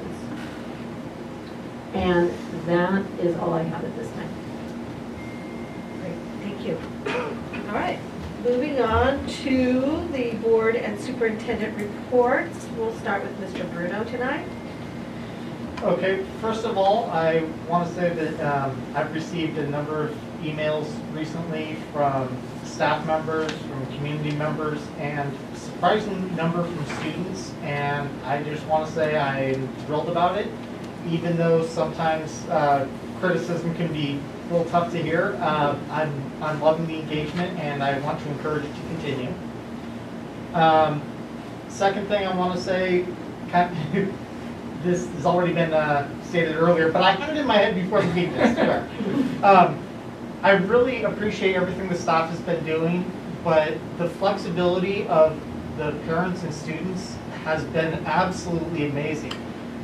The students having to switch from in-person to a totally new learning method that we've never done before, and now they're switching to a hybrid method. I know it can't be easy. I never had to go through anything like that when I was in school, and I'm really impressed at how adaptable everyone has been, and I really appreciate everything that everybody's been doing. Staff, community, students, everybody. It's been really impressive. And the other thing I want to mention that Del Rey was spilling the beans about, first of all, Mr. Deason, it's bittersweet news. I've enjoyed working with you, but at the same time, I'm really happy for you. And similarly, also in the list of retirements was Shirley McNichols, who I worked with quite extensively at Center High School, and I really appreciate everything that she did for me and my family. And again, it's bittersweet because it's a loss for us, but wonderful for her. So, and that goes for everybody, but those are people that I've had firsthand experience with. So that's all. Great, thank you. And Mrs. Pope? Yes. In regards to what Mr. Bruno said about public comments, we do appreciate them. But I also wanted to say that even if a vote didn't go your way, it doesn't mean we didn't hear you. It just means the board decided a different direction. So we do appreciate them. Please continue, and we'll do the best we can. I did tour every school at the opening of each site. What the administrator said tonight was 100% true. The positivity at each site was amazing. The organization was amazing. Everything went successfully. Yes, there were hiccups, there always is, but they took these hiccups and they worked with them and resolved them in a great deal of time. They did them timely. Okay. Also, if you took a look at the sites and the facilities of each school, Mr. Deason, I commend you and your team. Everything was spotless. It was beautiful, and I thank you for that, because as a board member walking to a site, you look at its glory, and I thank you. And I would like to take, just 1 second.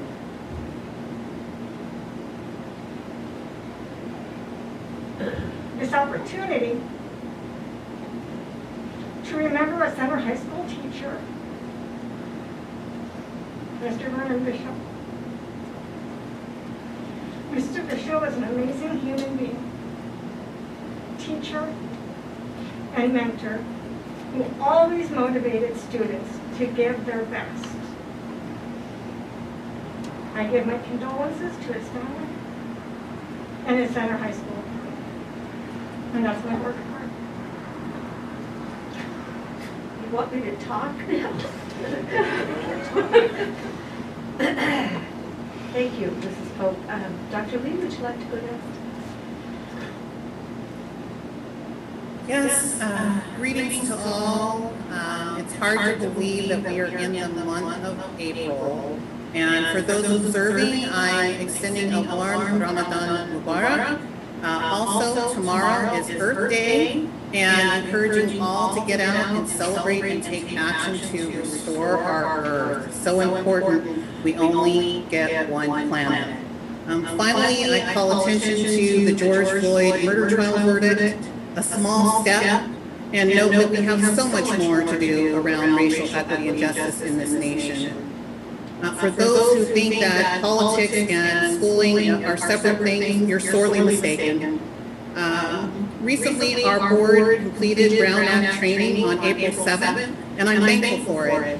We still have a lot of work to do to maintain compliance with the Brown Act and just some general decorum issues that need to be addressed.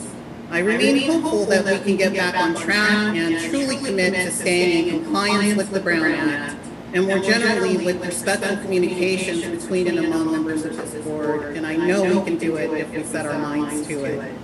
On a different side, I want to thank Superintendent Blair for his commitment to a more data-informed approach throughout the district, and for providing this board with disaggregated student data as a basic and consistent practice. I hope our board can model what we expect our school sites to do, focus on disaggregated data and acting on disaggregated data. A focus on educational data that's disaggregated is super important.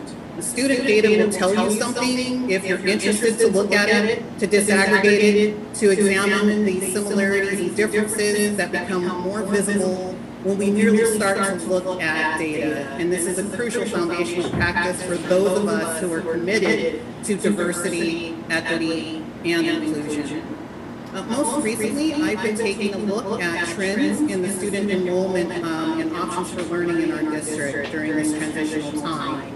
And some folks have asked me why I focus so much on distance learning and the quality of it during this time. It's because in our community, those families who are most strongly impacted by the coronavirus have opted for distance learning modality through the end of the school year. I noticed that about 50% of our high school students and nearly 50% of our middle school students have opted to remain in distance learning through the end of the school year. In our district trends across the board, approximately 56% of our Asian and 57% of our Filipino students overall have opted for distance learning. Why is that? What is the data telling us? At our middle school, about 53% of our Hispanic, Black, and Asian students, and about 52% of our English language learners have opted for distance learning. At our high school, around 53% of our female students have opted for distance learning, along with nearly half of our English language learner students. Also, at our high school, 70% of Asian students have opted for distance learning, along with 63% of our Filipino students and 56% of our Hispanic students at Center High School. These numbers are what I'm keeping an eye on to ensure that students who were disadvantaged pre-pandemic are not further disadvantaged and that they have access to high-quality distance learning they deserve until June 15th, when the world will magic into post-COVID goodness because California's governor declares itself. Thank you to all of the teachers and staff that are doing all they can to ensure that all of our students can be successful this year. I really appreciate it.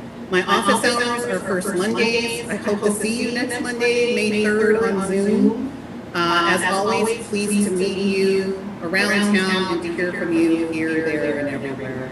Keep bringing your comments forward. I'm here to listen and here to act as I was elected to do. If you don't mind, I'll go next and let you take the last slot before Mr. Lair.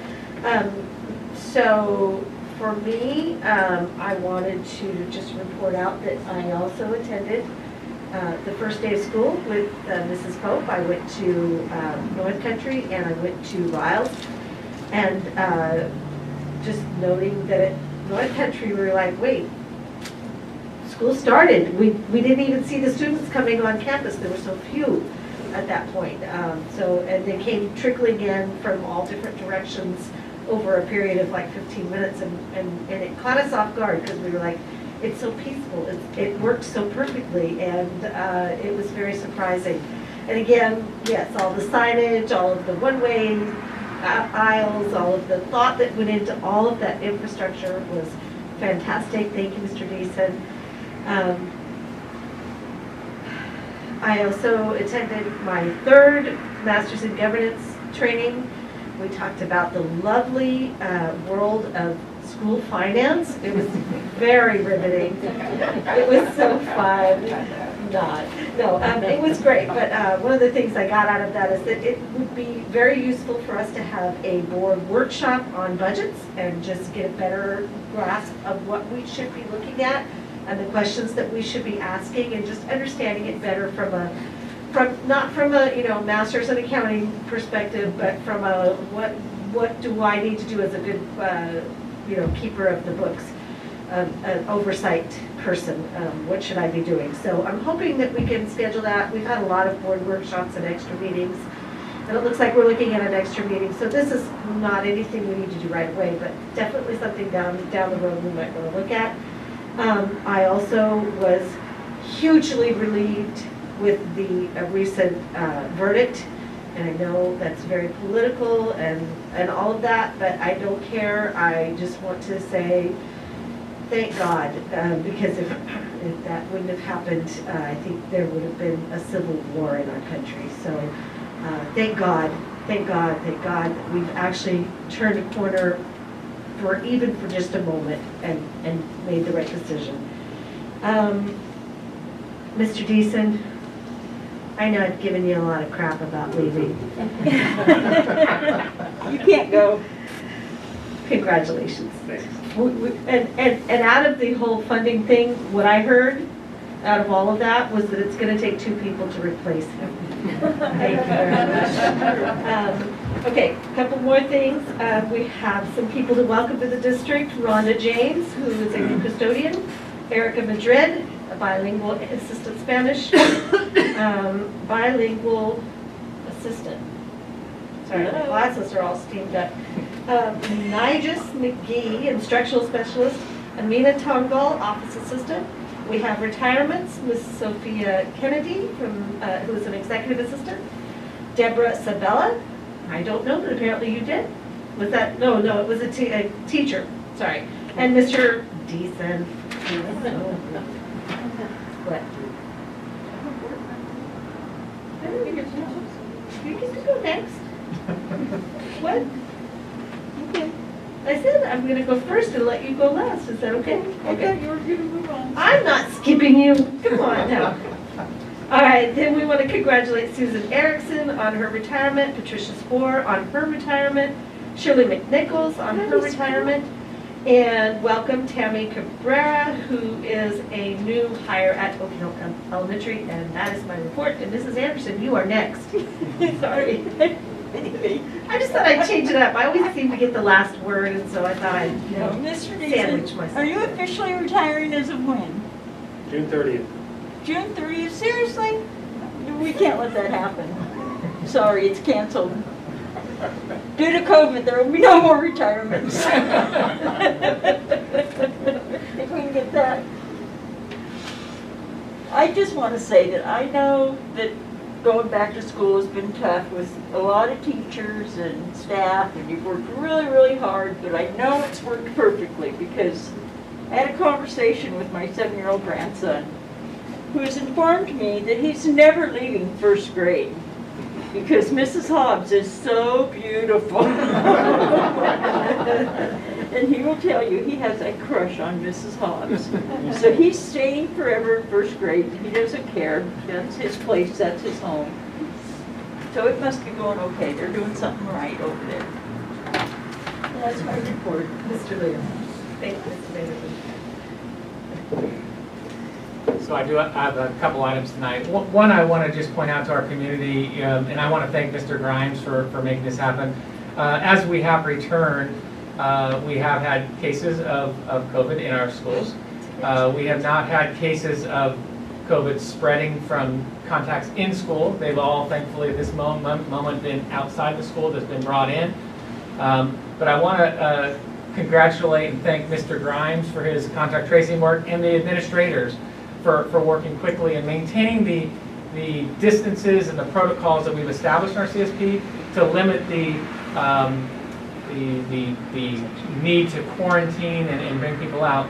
I think it would be short-sighted if we think we weren't going to have any cases, but what I'm thankful for right now is the ability that we've not had them spread. But as people make informed decisions about their choices to be back in person or remain in distance, I just want to point out we do have a COVID dashboard on our website. We've tried, and I appreciate Dr. Lee, you pointed out a couple of different helps that I could do to make it a little more accessible. So if you go to our main website, there's a couple different routes to get into it to see that. We have committed, we are updating that daily. That means cases that are happening, we get those in. And when people come off quarantine, we also do that as it relates. But I think that's an important decision as people do consider returning to school, that it is there. And we are also following, we have our notices we send out. The first notice we sent out, unfortunately, we panicked some people. But as people start realizing that's the process and the protocol that we have to go through. So we continue to communicate and probably over-communicate as it relates to the safety of our students in that manner. and staff. The transition has gone well. I think, you know, the night before I did not sleep well. It reminded me of the first day of school where you got butterflies. But I have to commend, as you have all done, our administrators, our staff, our classified folks, our teachers, everyone around campus, because is it perfect, as you pointed out, Ms. Pope? No, there are hiccups. There's hiccups to a regular school year without a pandemic. So I think that we have done a remarkable job, and it was funny, as Mr. Jackson was saying it to the other day, he's like, we thought through so many different scenarios that, sure, when the new scenario came up that we hadn't thought about, we were ready and prepared to deal with that instead of there. So I appreciate the work that everyone put in, not just physically, but mentally, to establish what we needed to do to keep our students and staff safe. A couple things. I am excited. Purple Cord, there is a version of that coming up next week. Top 10 Dinner, there's a version of that coming up. These are the traditions that we've held in this district, and it's nice to see those. I know there's some graduation stuff going on. It may look different, but we're looking to get some form of graduation for our seniors. One of the things, too, that I wanted to talk a little bit further about, as I shared with the board, is we are looking next year at adjusting our start times for schools. As you guys remember, in 22-23, middle and high schools are required to start either after 8 a.m. for middle school or after 8:30 for high school. And we've figured with all the different changes, if we went back to our old schedule next year, and then we'd have to change again, we thought it would be wise if we could. So we're working through the details. We'll come back to the board and share that information with you guys. And then once we firm that up, we will get that out to the community. But we thought it might be a little less disruptive in the grand scheme when we get back. Which leads into, I know people have been asking me, hey, you know, Superintendent Laird, tell me what's next year going to look like. I am hearing indications that there will be in-person learning. I've heard what I said earlier. I don't have definitive answers. And one thing that we struggle with is telling our community one thing and then the next day changing it. As soon as we have definitive answers, we will get that out to you. But one thing I can say is on the tracking that we're doing, there will be an in-person option. We also are working behind the scenes because the rules that we operate under right now under distance learning may not be permissible next year. So we are already in conversations to give people, families, a virtual option that may be more robust than our traditional independent study. I think that is something that we're going to need to deal with going forward. So we're already in communication, talking to Mr. Jordan, how we can make that a reality for some of our families that make that choice. The other one, which I've already addressed, is our ELO plan. I am looking at expanded learning opportunities. We are looking and targeting how we can assist our students that have been most impacted by this year-long COVID pandemic. So you'll see that next month.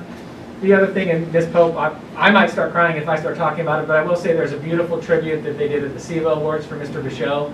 And I do know that Liz from SECC, they're planning another one that have already informed me they will make sure that we get notified of.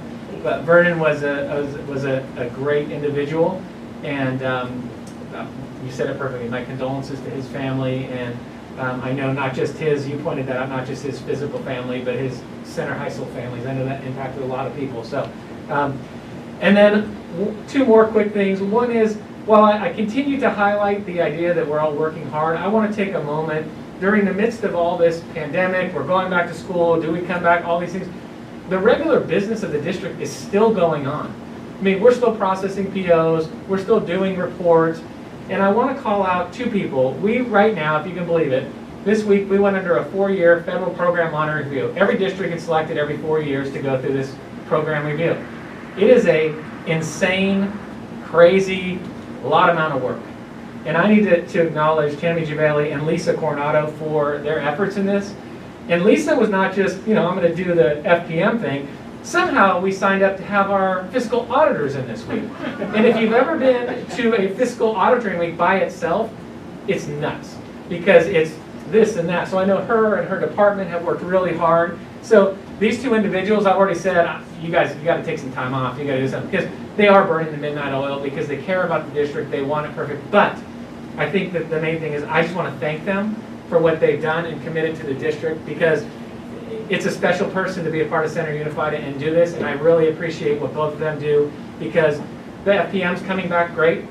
The audit, I know will come back great, no pressure, Lisa. But it's the hard work and dedication that our folks have to make this place great. So I want to call them out in particular. And then finally, and I almost forgot this, but I didn't. And board, I apologize for not telling you this, but today is a very special day. And today is Administrative Professional Services Day.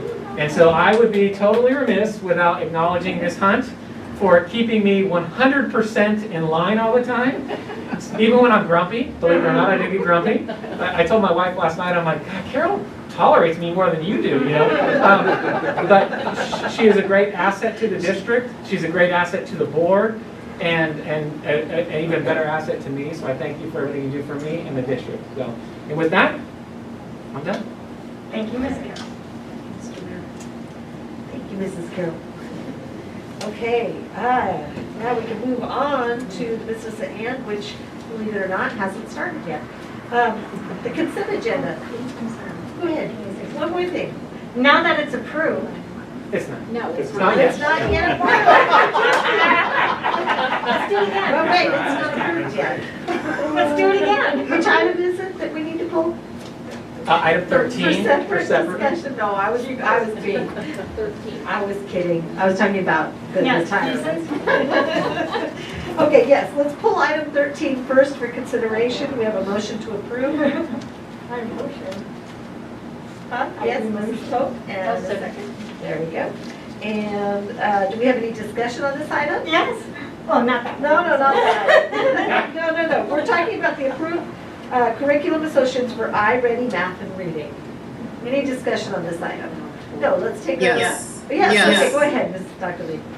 I just want to note that I did ask for this item to be tabbed because I do have experience as a consultant with Curriculum Associates.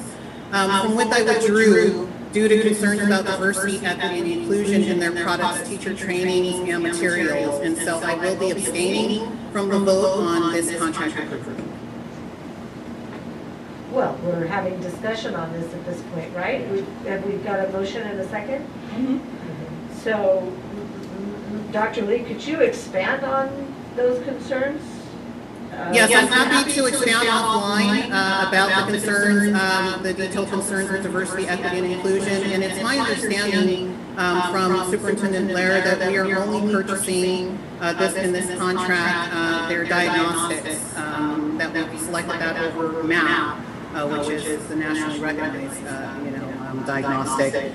So that's where I'll leave it at that. Yeah, and so what I would elaborate is there are two options when we're moving forward with CASP this year. iReady is a local one you can use. We're only looking at the diagnostic portion and just some concerns I think that were brought to my attention had to do maybe not with the diagnostic but outside of the diagnostic.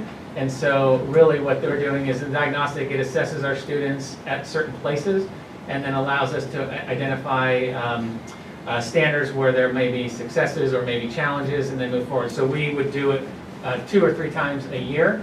But the supporting materials that then would go in, we have our own ELA curriculum, our own math curriculum. We use those materials to address anything. We will not be using their supporting materials. This contract is diagnostic program only. So the concerns with diversity were in the curricular materials? That is the feedback that I had received, yes. Okay, beautiful. Are we, any other discussion? Okay, roll call vote. Dr. Lee? Abstain. Mrs. Anderson? Aye. Mr. Bruno? Just to confirm, this is on item 13? This is item Okay. 13 only, yes. Okay, yes. I will vote aye. And Mrs. Pope? Aye. And the chair votes aye. It is passed 4-1. All right, and then do we have a motion for the entire consent agenda? All motion. Thank you, Mr. Bruno. And a second? I'll say. And thank you, Mrs. Pope. And do we have any discussion on the consent agenda? Roll call vote. Dr. Lee? Aye. Mrs. Anderson? Aye. Mrs. Pope? Mr. Bruno? Aye. And the chair votes aye. Okay, now, Mr. Deese. Now you can have your comment. I am truly going to miss you. I think of you as a personal friend, I can joke with you as I did before we started the board meeting, because I know the relationship we have. You are an asset to this district, and as Ms. Kelly pointed out, it's going to take 2 people to replace you. Thank you for all your help with the district and your service. You will truly be missed. Don't blow it all at once. But enjoy We had a yourself. meeting with you. Sorry? Don't blow it all at once, we got another meeting with you. 2 more meetings. Okay, on to item 15, business items. Number A, Board Bylaw 9270, conflict of interest. The addition to this policy is based on the recommendation from the federal program monitoring to meet federal requirements. So normally, we have a first reading and a second reading. This happens to be a very minor addition that just basically says that we would be adding a committee if there is a concern about a conflict of interest. And I'm sure Mr. Lear has more information on that. Do we have a motion? Do we need to, do we have a motion to bring this to the floor or to approve? Either way. Sorry, I should have. We need to either bring it to the floor or bring it for approval. Pardon, point of order, were there any public comments on this particular item? Do we do those before we bring it to the floor for discussion? Actually, we have to bring it to the floor first, and I should have done that before I did my little explanation of what we were doing, and I apologize for that. It wasn't really a comment, it was more just explaining what the item is. But yes, we have to bring it to the floor first. I'll motion to bring it to the floor. Thank you, Mr. Bruno. Second? Second. Thank you, Dr. Lee. Okay, discussion. Yeah, so typically how we do these is give staff an opportunity to share the item and then see if there's any discussion and any public comment. So you're up, you can do it. I talked a lot tonight. So. Well, do you want me just to explain what's going on with this? Okay. Thank you. So in our board policy that we adopt from CSBA, there's information about conflict of interest, but there's a requirement in the federal law that not only do you explain what conflict of interest is, but you need to set a policy regarding what happens if somebody violates conflict of interest. And in the CSBA policy, they don't include that part. And so I found a statement from a different board and passed it by our FPM reviewer, and they thought that the statement was appropriate to include in our board meeting. And so FPM is going on this week. And so luckily we're able to slip it in and we can not get an audit finding if we go ahead and approve this policy. Do you have any questions about the actual content of it? And we'll go ahead and charge CSBA for a copy of our policy. Since they charge us for their templates, we'll charge them back. Yeah, we should get a little credit. Okay, any discussion, questions? No. And do we have a motion to approve? And there's no public comment. Oh, public comment, sorry. Do we have a motion to approve? I'll motion. Thank you, Mr. Bruno. I'll second. Second, Mrs. Anderson. Roll call vote, Dr. Lee. Aye. Mrs. Anderson. Aye.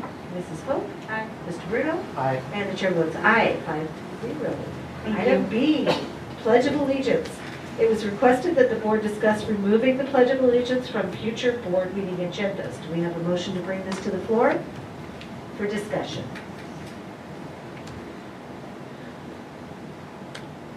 I move. Yep, thank you, Dr. Lee. Do we have a second for discussion only?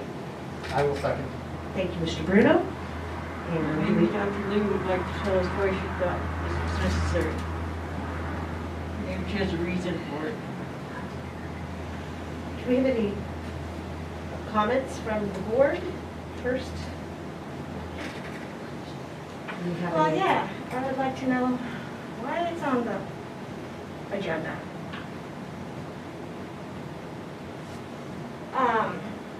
In board policy,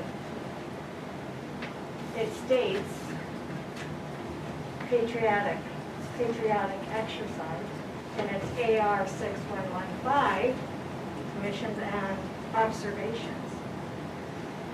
And it does state that each school should conduct patriotic exercises daily. These patriotic exercises shall be consistent of reciting the Pledge of Allegiance and may also include instructions that promotes the understanding of the concept of the pledge, allegiance, republic, and indivisible. An understanding of the importance of the pledge is an expression of patriotism, the love of the country, and the pride of the United States. It also goes on to state that elementary schools will exercise and conduct at the beginning of each school day. Secondary schools will exercise and shall conduct during homework period. And it also states that individuals may choose not to participate in the flag salute for personal reasons. So I believe that we should keep the pledge, and if any individual chooses not to for their own political reasons, then they should opt out. Or personal reasons. Yes. May I? I'm not done. I found a little blurb on the internet. The Pledge of Allegiance was created to foster American sense of patriotism and connection with the country. It was intended to recite as a daily reminder of citizens. Even if you're not in school or work in government, you can recite the pledge on your own as a reminder of your allegiance to the flag. Similar to Congress sessions, many levels of government meetings says the pledge prior to the start of the meeting, from school board meetings to meetings at different state levels. The pledge can be heard at all levels of government during their workday. While not necessarily required, it is always nice to remember what our nation represents.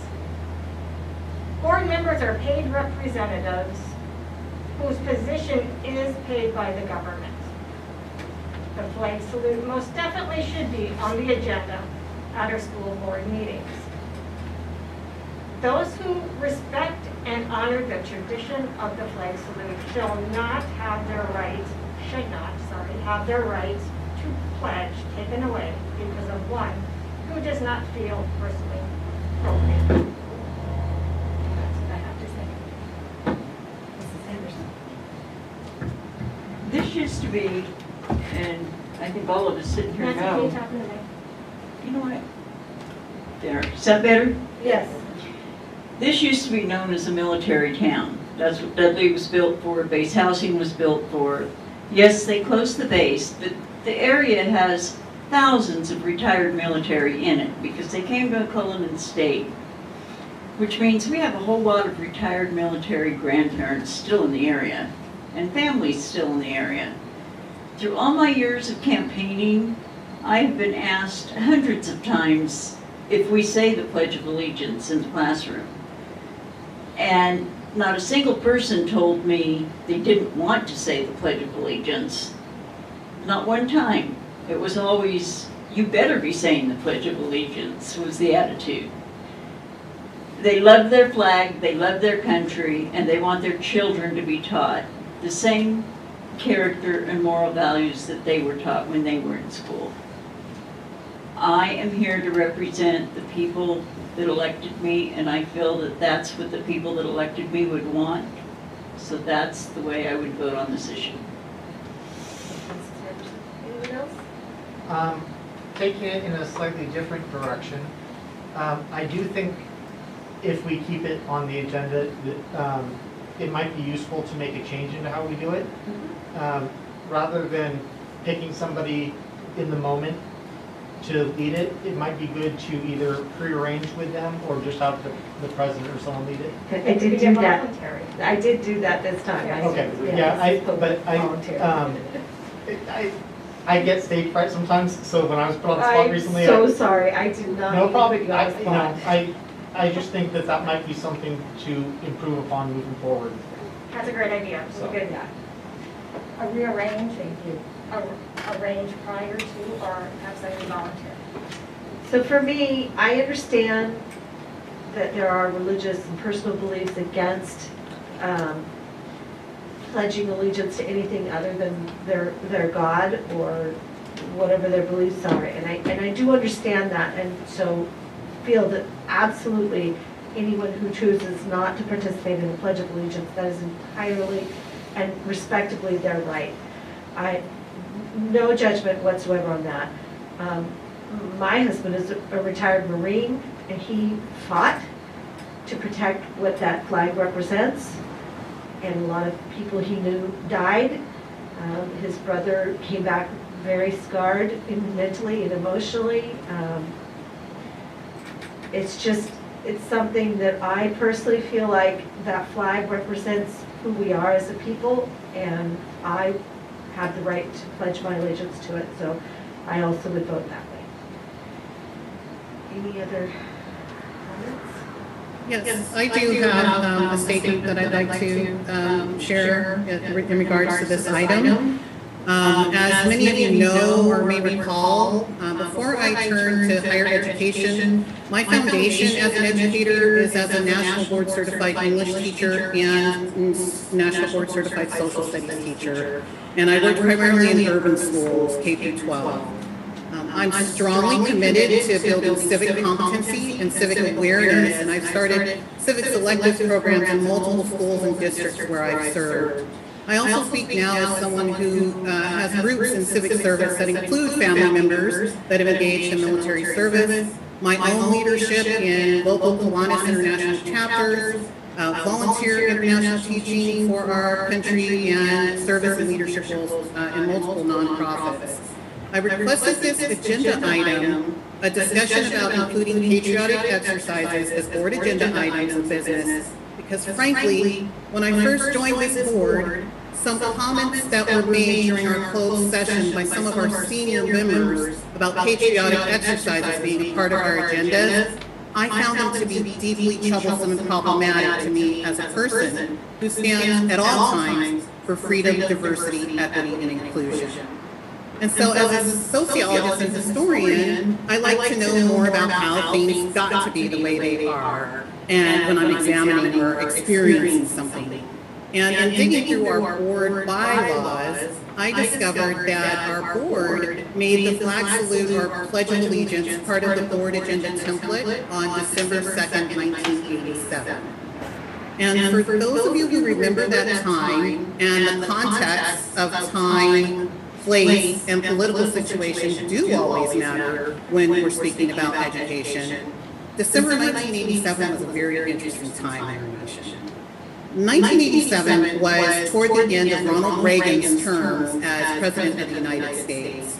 And for those that may not be so familiar with American politics, President Ronald Reagan was one of the most stalwart bastions of conservative ideologies that our nation has ever known. So naturally, President Reagan's base was activated as we prepared as a nation for an uncertain future without the Gipper at the helm. And in the late 80s, there was this increased and almost frenetic effort around conservative revivalism and this push to express American pride and American patriotism and far right-wing ideologies in all aspects of life. During the late 80s, nationally, we saw many public serving boards, including school boards, and right here in our little town of Center Joint Unified School District, there was a flurry of inclusion of patriotic exercises in school board meeting templates and orders of business. And this action to include patriotic exercises, specifically the Pledge of Allegiance in our board bylaws and meeting agendas and orders of business, has gone unchallenged since it was adopted December 2nd, 1987. It has gone unchallenged for 34 years. And so expecting it to change now or my calling attention to it is not something that I had anticipated at all. And I didn't ask for a vote for this item when I made this request to our president, because it's clear how a vote would go down, 4-1 or 3-1, as it did with the COVID reopening decision. I'm almost positive I'll be the only nay on that one. Instead, I really wanted an opportunity to get on record about this item and to explain why, moving forward, I will remain seated during this unnecessary board agenda item. I do this as a direct and indirect confirmation to every member of this community and to every hopeful person that has considered running for this board that to serve as a member of this board, you need only to swear or affirm to protect the Constitution. That's it. After you're duly elected and sworn or affirmed, you do not need to wear any funny hats You do not need to take any further oaths. You do not need to make any other utterances or professions of allegiance to anyone or anything to serve as a governing member of this board. I will be seated in solidarity as a reminder that we are a public school board that serves a diverse public.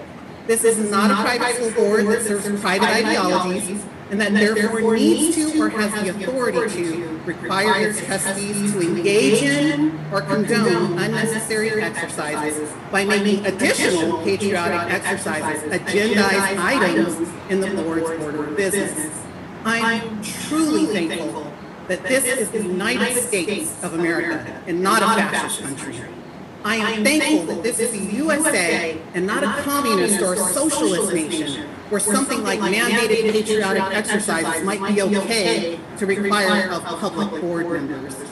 Something important to note is that since its inception, the flag salute or pledge of allegiance has been and remains one of the most controversial patriotic exercises this nation has known. By placing the Pledge of Allegiance or any other patriotic exercise on the board agenda, we send a direct and indirect message to members of this community that they had better do the same or they're not welcome here. To wrap things up, including the Pledge of Allegiance in our board agendas is not only unnecessary to and unrelated to board business, it also functions to highlight and exclude those individuals who do not participate in the Pledge of Allegiance for religious, political, social, or personal reasons.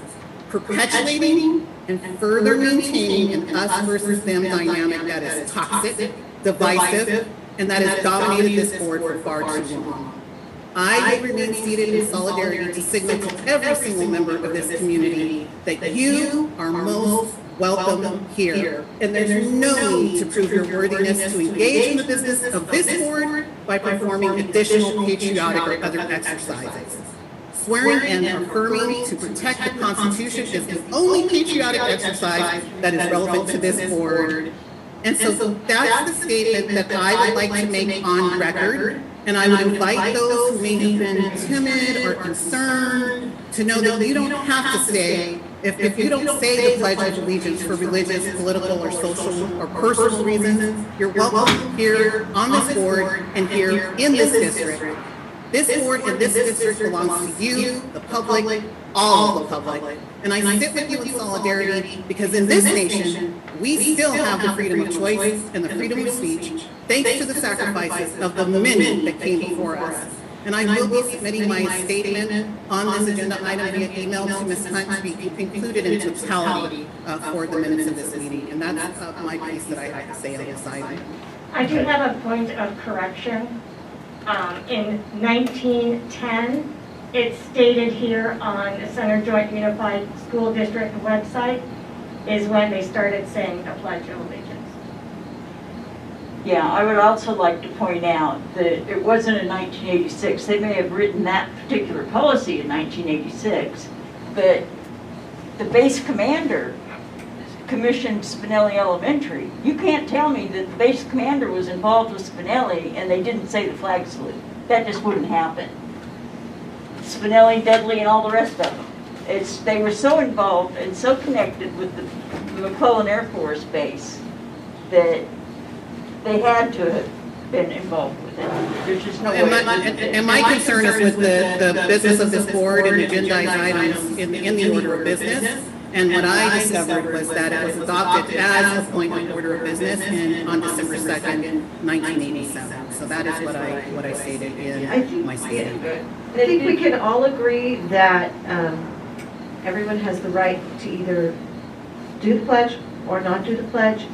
I definitely feel a little bit offended that people would think that we're telling them you either do the Pledge of Allegiance or you're not part of this district. I also feel as though, I don't know. It's never been an issue in this district. I fully understand that people do not want to say the pledge and why, and I respect that. So what I will do as the board president for the future is I will make it very, very clear that you may participate if you choose, I will say that every single time, but absolutely, I 100% agree with you that everybody in this district is welcome here. All beliefs, all races, all ethnicities, everybody. You're all welcome and part of this community, and we are an inclusive district, period. We are an inclusive district. We have been, and we always will be, and this board is all in favor of being inclusive and addressing any disproportionate outcomes. Racism, we need to get down to business and just stop talking about it and get down to business and do the work that we know needs to be done, because there is some work to be done. And we are grateful that people are pointing that you, Dr. Lee, have pointed that out, that is something that needs to be addressed. I can't say I'm grateful to myself, but I also have pointed out that we need to address these things. Diversity is not just the topic of the day, it is the topic of our future, and we need to get it taken care of. So the flag salute, I understand some people don't want to say it, they feel that they shouldn't have to, and they don't have to. And there is absolutely zero judgment from me or anyone else on whether you do or do not say the pledge. Okay, I just want to offer my view on this. First of all, Dr. Lee, thank you for sharing your perspective on this. I agree that, to be a member of the board, you have to swear to uphold the Constitution, and that is the only swearing that you're required to do. And if we are somehow sending the message that it is required, that's completely unintentional. Other board members have mentioned family members in the military. I have a son who's an active duty Marine, serving right now. But honestly, when I say the Pledge of Allegiance, for me it's not about him. It's not about the military in any way, shape, or form. As you said, we have, we're here to serve the public.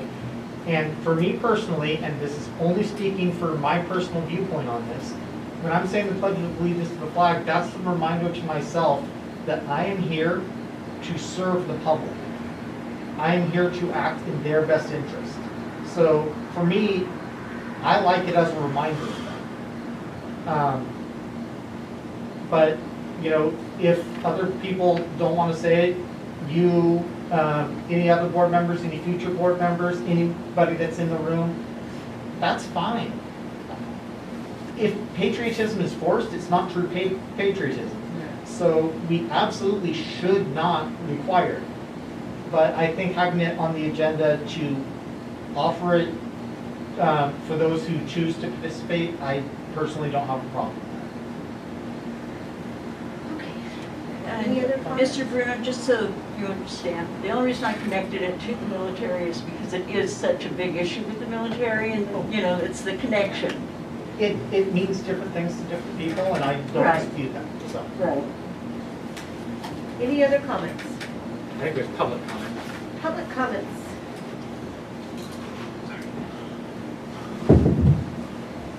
Okay, I have several. This one does not have a name. This is in regards to the request that the board discuss removing the Pledge of Allegiance from future board meeting agendas. I am against removing the Pledge of Allegiance. This is America. You have the right to refuse to not say the pledge. You do not have the right to take rights away from individuals that choose to say the pledge. Removing such a foundation of positive words spoken together as a country has got us this far. With all the blessings God has given this country, why would that even be a suggestion? We all know the United States has much work to do on righting the wrongs of injustices upon individual groups of people. What problems would this removal solve? What offense has this pledge caused? I remember reciting this in elementary school. It was almost like an introduction to speech, not knowing what the words meant, but feeling proud and confident to speak on it. It provided unity and hope and positivity. Now in adulthood, we need positivity, hope, and unity more than ever. So does that mean we don't want the flag displayed as well? What next? Sounds like you need to move to another country. The next one is from Angela. it says, "I would not like the Pledge of Allegiance removed from the board meetings.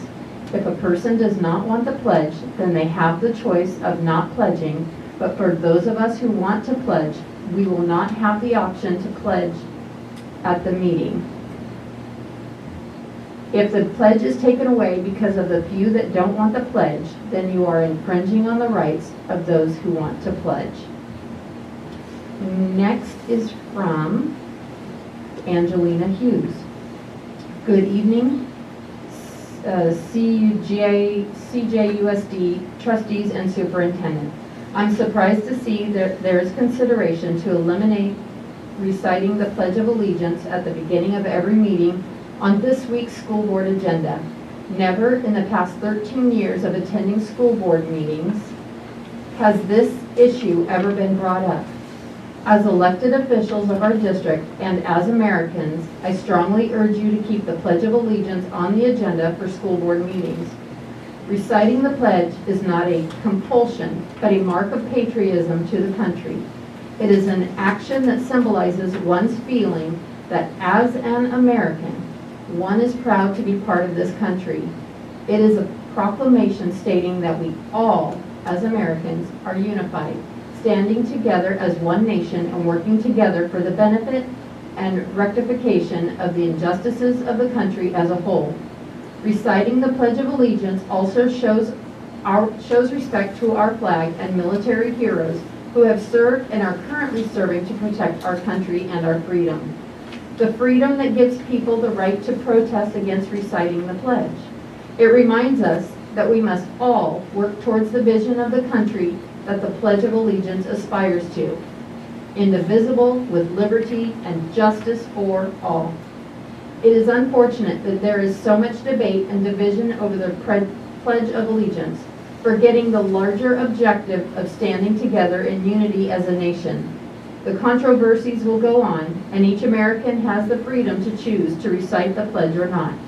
However, one should not believe they have the right to take away the rights of others to recite the Pledge of Allegiance at board meetings because of their own political issues.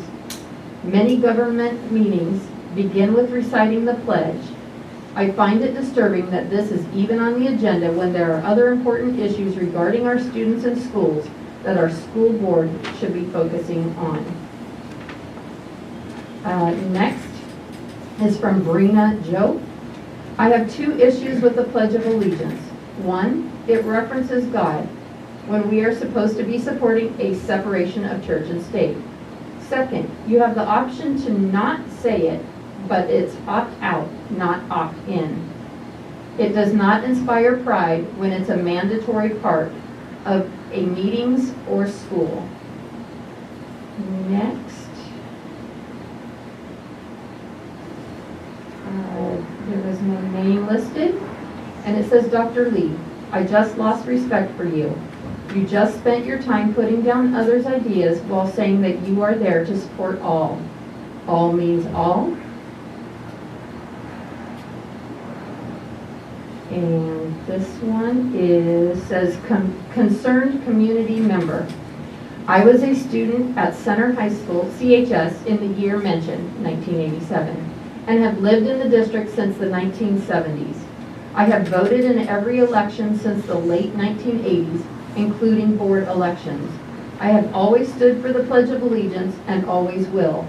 If one does not wish to stand, it is his or her right. However, I am disappointed and even offended that this is even up for discussion when there are so many more educational issues that need attention. You, Dr. Lee, will be standing in solidarity alone. And that is all I have. Okay, do we have any more comments? Dr. Lee had one minute ago. You said something. Okay, do we have a motion to approve? So, point of clarity, there is no. No, we have a motion for discussion. Yes, there is no motion on the table we just did put it on if there was an opportunity that someone to make a motion, that could be entertained. Right. If there is no motion, Then it it stays. will die on the floor, correct. If we don't, yeah. Do we have a motion to approve? I would like to make a motion that we keep the Pledge of Allegiance as part of the agenda. That way, regardless of the history of how it got there, we're saying as of this date, we're putting it on the agenda. I'm sorry, what's So he's moving to keep it on the I'm agenda. saying, I'm making a motion to keep it on the agenda, so that way, regardless of how it got here in the beginning, regardless of what the motivations were at that time, we're making the active choice to have it a part of the agenda as of today. So we can rewrite the motion, rewrite what's on the Well, agenda? there actually basically? is no motion, he was pointing out, that it was a business item, but it was not outlined exactly what the motion would be. It was just left open to our ability to bring a motion forward. Or not. Or not. Are there any other motions that we want? So you can change it that way? There is no It's motion. nothing to change. Yeah, Mr. Bruno just made the motion that we would affirm the keeping of the flag salute on the agenda going forward. Okay, So that's the only, Well, we already have a motion and a second. Mrs. Okay. Pope seconded it. But also at this point, we have to leave it open for any other motions that might want to be brought forward. Hearing none. Do we have any discussion on this motion? I just want to say that my goal with this motion is to erase any negative history that may be associated with it and start fresh. I agree with that, Mr. Bruno. Okay. And I just would like to say that, as I stated in my statement, which I will be forwarding for inclusion in its totality in the minutes, I will remain seated in solidarity with all members of our community and those who've elected me to do exactly what I'm here to do. Thank you. And I respect that. Your choice. As do I. Any other discussion? Let's call for the vote. All right, Mr. Bruno. Aye. Mrs. Pope. Aye. Mrs. Anderson. Aye. Dr. Lee. No? Nay? The chair votes aye, 4-1. So the Pledge of Allegiance will remain on the agenda. Item 15C, resolution or statement regarding condemning the rise in anti-Asian and Pacific Islander racial violence. It was requested that the board consider and discuss developing a resolution or statement to condemn the rise in anti-Asian and Pacific Islander violence. The board can provide direction to staff to develop a resolution or statement regarding the topic. So it's my understanding that we do not necessarily need to make a motion. We can make a motion. We can wait and make a resolution, or we could just provide directions. We So already have policies that deal with this. you want to bring, yeah, do we have a motion to bring this to the floor for discussion? I move to bring it to the floor for discussion. Thank you, Dr. Lee. In a second? I'll second it. Yeah, I'll second it for discussion, absolutely. And then Mrs. Anderson, you had some comments? Yeah, we've already got policies that deal with this. For if we start tearing apart and dealing with one by one, we're just going to have resolutions and policies all over the place for every individual. And it's just going to take up more and more space and time. And this is coming from the grandmother of a child that's half Asian, so nobody can claim I'm discriminating there. We have policies that deal with hate crimes and hate language and all of those issues. I don't think we need to single out any one group. I think it applies to all of the groups, and I think we need to keep it that way instead of putting one group over the next group. Otherwise, we're going to end up with a whole line of people out the door saying my group's more important than your group. If we just address them all at once. I understand that, Mrs. Anderson. I'm going to surprise you here by taking an opposing view on that. And I feel like these are unusual circumstances that we are experiencing right now. They're not the usual hate policies that we have. It's not part of that. I mean, I understand that we have a blanket policy that condemns all all racism and acts like this, but we are in a very unusual circumstance right now where this particular demographic is they're being murdered, attacked, robbed. I mean, it is just, it's outrageous what's happening to them. And although I understand not wanting to like open the door to every, you know, Tom, Dick, and Harry that wants to put in for their group, I get that. But I really feel like these are extenuating circumstances, and it cannot hurt for us as a board to say that we condemn this, or that Of course we condemn it. we would like, you know, something to go out to the community from the school district saying that, you know, we condemn this behavior, and pointing them to our board policy, pointing them to our disciplinary policy, and just saying, this will not be tolerated. Absolutely, we condemn it, but I also condemn them for, you know, beating up the kid that's gay, and for, I understand that. for all the But other again, assaults that take place. This is like unprecedented levels of hatred directed at I think it's the same at level, people Kelly. because of something that the president, you know, has decided to drill into people's heads that, you know, it's the China virus. Everybody who's Asian is, you know, is somehow our enemy. And so there's people out there just doing crazy things to Americans who happen to be of Asian descent. You know, I'm Norwegian descent. Well, I you've seen might more of have it been than I have. I just blamed haven't for, seen that you know, much. all the Nordic crusades. I mean, it's outrageous what's happening right now, and I don't think there's a problem with pointing out that we condemn it and pointing people to to those policies that we have. But I mean, I'm fine whichever way the board decides, but that's my personal view on this particular one. Yeah, I'm sorry. And I just want to don't add- think much of it. I just want to add to it that I shared in my board report, my report to the board, the statistics of what we're seeing and the options and the opting in to distance learning and not being in person in school. And I did share that across our district, 56% of our Asian students and 57% of our Filipino students have opted for distance learning. I encourage us to think about why is that? What is the data telling us? At our high school, we have 70% of our Asian students opting for distance learning, along with 63% of our Filipino students opting for distance learning.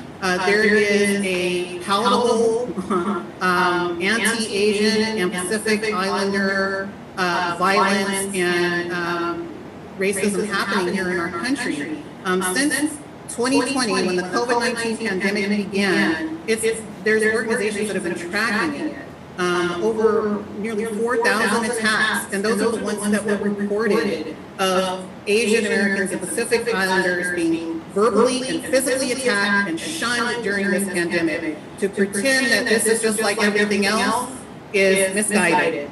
And I think that, you know, making a statement to condemn the rise in anti-Asian and Pacific Islander violence and to state what we as a district are doing to make sure that our Asian American and Pacific Islander students feel comfortable and feel welcome is super important at this time. It's something that is unprecedented. It's something that we haven't seen since the times of internment camps, which we also had here in this nation. And it's very easy to slip back into those old, ugly habits. And I think it's important that we as a board, this is not just something that's handled by the anti-harassment policies and things that we have in place. Even with those things in place, we're seeing the rise in violence. And I think the condemnation of that is something that is very appropriate. And saying what we're doing to make sure our students feel comfortable to be in in-person learning is critical. How many of those kids are A point of correction for the minutes, please, Carol. The data that Dr. Lee just stated regarding our school district, that was her assumption of why they didn't attend in-person class. It's not the assumption of the board or the district. Kids don't And I see that. didn't say that it was an assumption of the board or myself. I merely stated what the statistics are and encouraged us to look into that deeper. There's something going on there, and there's something happening, and if you take that small fact in the context of the political and social situation that we're experiencing here in our nation, there might be some connections there. That's all I was merely pointing out, so I don't believe that a correction to the minutes is necessary. I would like those corrections to the minutes because I still think she's assuming and making an assumption to the public. So one more thing on those statistics is that we do have about 50% of our students who are remote learning overall. So for there to be 50% of the Asian, that's right in keeping with the overall percentage. However, Actually,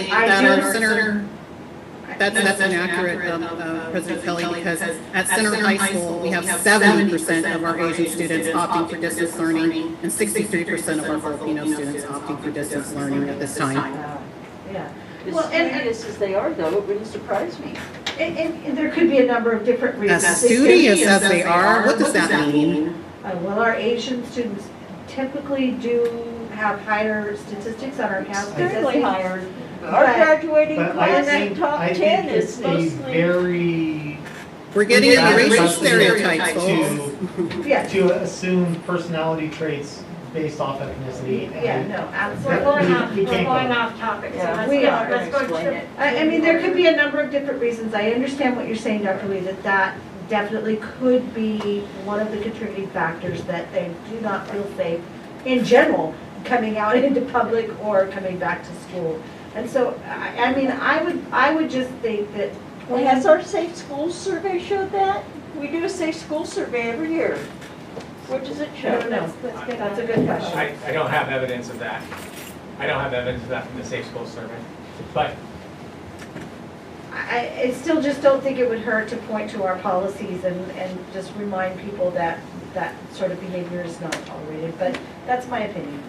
Board policy number 0410 and 0411 does talk about non-discrimination, and it includes in that piece that there is the uniform complaint procedure. The uniform complaint procedure is in with our ed code that is given to parents at the beginning of each year, describing how to handle this situation if need be. And that's given to parents every year. The kids don't see those resolutions and policies. They go nowhere. Nobody else sees them. Parents don't see them. So It doesn't mean anything. my view on this is simply condemning the violence, which I think we all do. To me, that does nothing. To simply say, we condemn this violence, that's kind of, in my view, patting ourselves on the back. Yeah. And not taking a step to actually accomplish anything. And my concern about doing that is we condemn this, and then if something else comes up and we don't condemn that, then it becomes condoning it. However, Security. if we take the step to actually do something, such as if it becomes send out something reminding parents, hey, we're seeing a rise in anti-Asian violence. We want to remind you of what steps are available if you are a victim of this.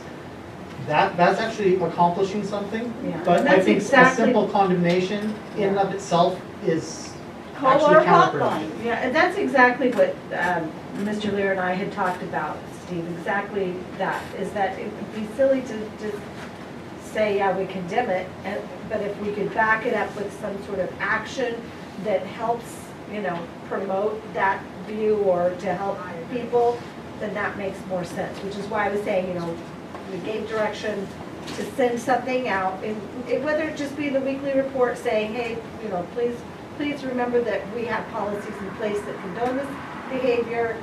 Our hearts go out to maybe the victims of the latest shooting. Here are the policies, here's the process, and I do understand that it goes out every year, so I'm either way on this one. If someone wants to, And I think it can be taken advantage of too if you're not careful. think you're right. Are there any public comments on this item? Are you ready to present? Yeah, I think that's a great idea. There No public There are comments. none. Oh, wow, I actually thought this one was something. No, because, I mean, there's nothing negative about condemning the violence, right? Okay, so do we have any motion for action on this item? I move that we make a statement condemning the rise in anti-Asian and Pacific Islander racial violence, and that we point our members of our community to our policies and processes for reporting and addressing this. A point of clarification, a statement via the superintendent. Did you want a statement via board president? What was your thought on that, Dr. Lee?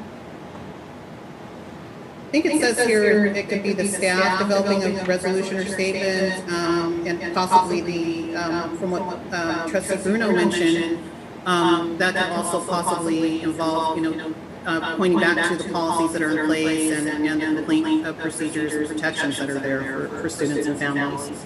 So if I'm hearing correctly, you're motioning to have either board president or superintendent Lair send a statement out reiterating the policies, procedures, and maybe also referencing the ed code that's given at the beginning of the year. Is that correct?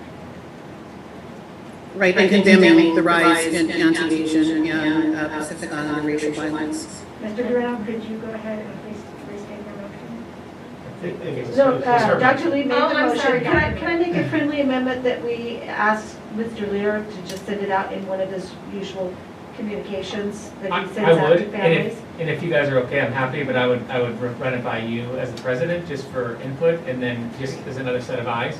And then I'll second the motion. Can we clarify the motion, please? So the motion is that the superintendent, by means of a regular communication, would send out information condemning the recent rise in Asian Pacific Asian, and whatever that AAIP acronym is,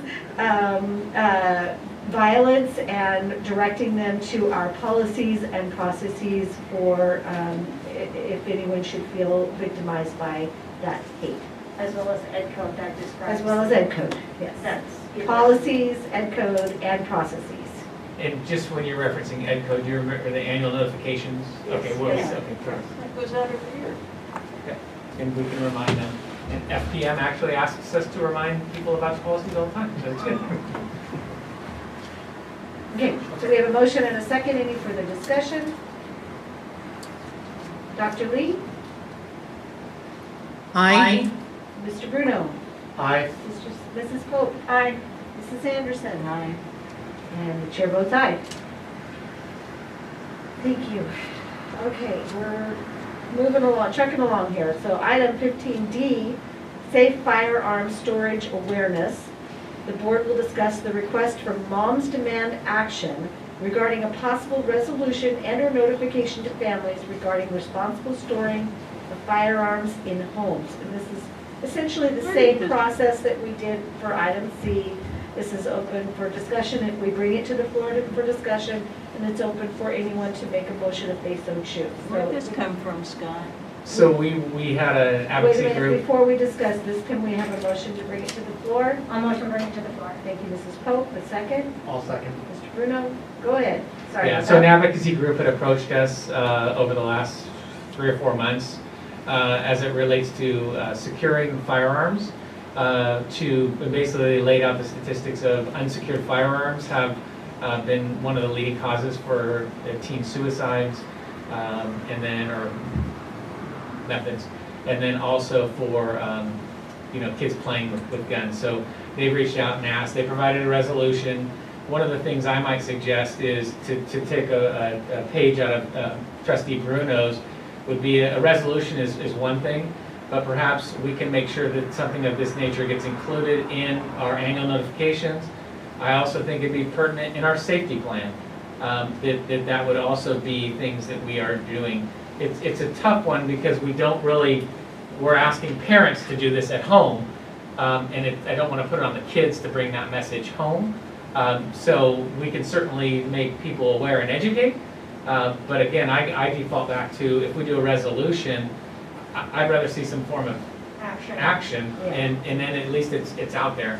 So- But what we're not doing is getting in the debate of firearms. What this request is talking about is that if you have them, can remember to please properly secure them and keep them out of the hands of Are these moms in our district, or is this just some organization somewhere? I'm assuming it's a statewide or probably national-wide. I know it's statewide. I mean, they included some pretty compelling statistics that could be included in any sort of communication that went out. And something important to note, our superintendent, state superintendent of education, the Honorable Tony Thurman, did also send out communication to all superintendents, highly encouraging them to send out notification letters in their districts around this topic because of the large number of school shootings that we see with students and former students who have access to unsecured weapons, suicides that have gone up during this whole sheltering in place thing, unintentional deaths. I saw some stats there about those rising by 43%. So it's not just a mom advocacy group, but the state superintendent of instruction has also asked all superintendents to send out a notification letter, just informing families about this importance of securing our firearms. Well, and one thing that you said, Mr. Lear, about that, it's kind of awkward to send this information home with children to relay to their parents. However, we educate the kids all the time on things that affect and are referred to their parents, whether it be, drugs or cigarette smoking or fire safety or any of the number of the things that we teach the children. It's really directed towards their entire family, and they are always tasked with bringing it home and sharing that information with their families. So I see no problem with not necessarily tasking them with that, but they'll naturally learn from whatever we send them or tell them, and they'll also teach. And I don't think that's a bad thing. With the rise in suicide with high school age kids and junior high kids even, I could almost see a mail out to the teenage parents, or parents of teenagers is what I mean, saying, be careful. We realize that there have been teenagers that have done this recently, and we want you to be careful that your own teenagers don't fall victim to something like that. Well, and just another reminder that it's not just teenagers. The Right. demographic that has the largest rising number of, or percentage of suicides is 9-year-olds. Yeah, that's true. 9-year-olds have the highest growth in suicides. It's scary, huh? It's insane. I'd like to make a What's it motion cost us to to increase email out? the board meeting past 9 o'clock. I will second that. Thank you. Do we need a Wait, vote on what was that? the motion? There is a motion. Extend the meeting past 9 p.m. Thank you. Do we need a vote or discussion? You need a vote. Okay, Dr. Lee? Can I have my question answered? Do you know what it cost Well, us? I think we need to vote on Aye. this. Yeah. Oh, okay. vote. Aye. And Mrs. Anderson? Aye. Mrs. Pope? Aye. Aye. Mr. Bruno, thank you. The chair votes aye. We will extend the meeting past 9 p.m. We're nearly finished. Right. So, Ms. Anderson, to answer your question, we do electronic mailing, so it's typically pretty cheap. To do a regular mailing, it's not that expensive one to paper, but I think we get more response from people through electronic, but I think sometimes when people get a piece of paper, it does have a little more impact. I know when I see something from my kid's school in paper, I actually open it and read it, or email, I may not read as well, so we can go either. But you actually know what can come through it. Okay, do we have any further discussion? And if not, do we have a motion that anyone would like to put forward? Before we do a motion, we should check for public comments. Public comments? There is none.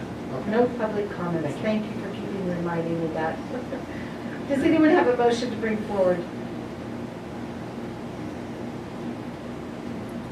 I move that the superintendent make notification to families regarding responsible storing firearms in homes.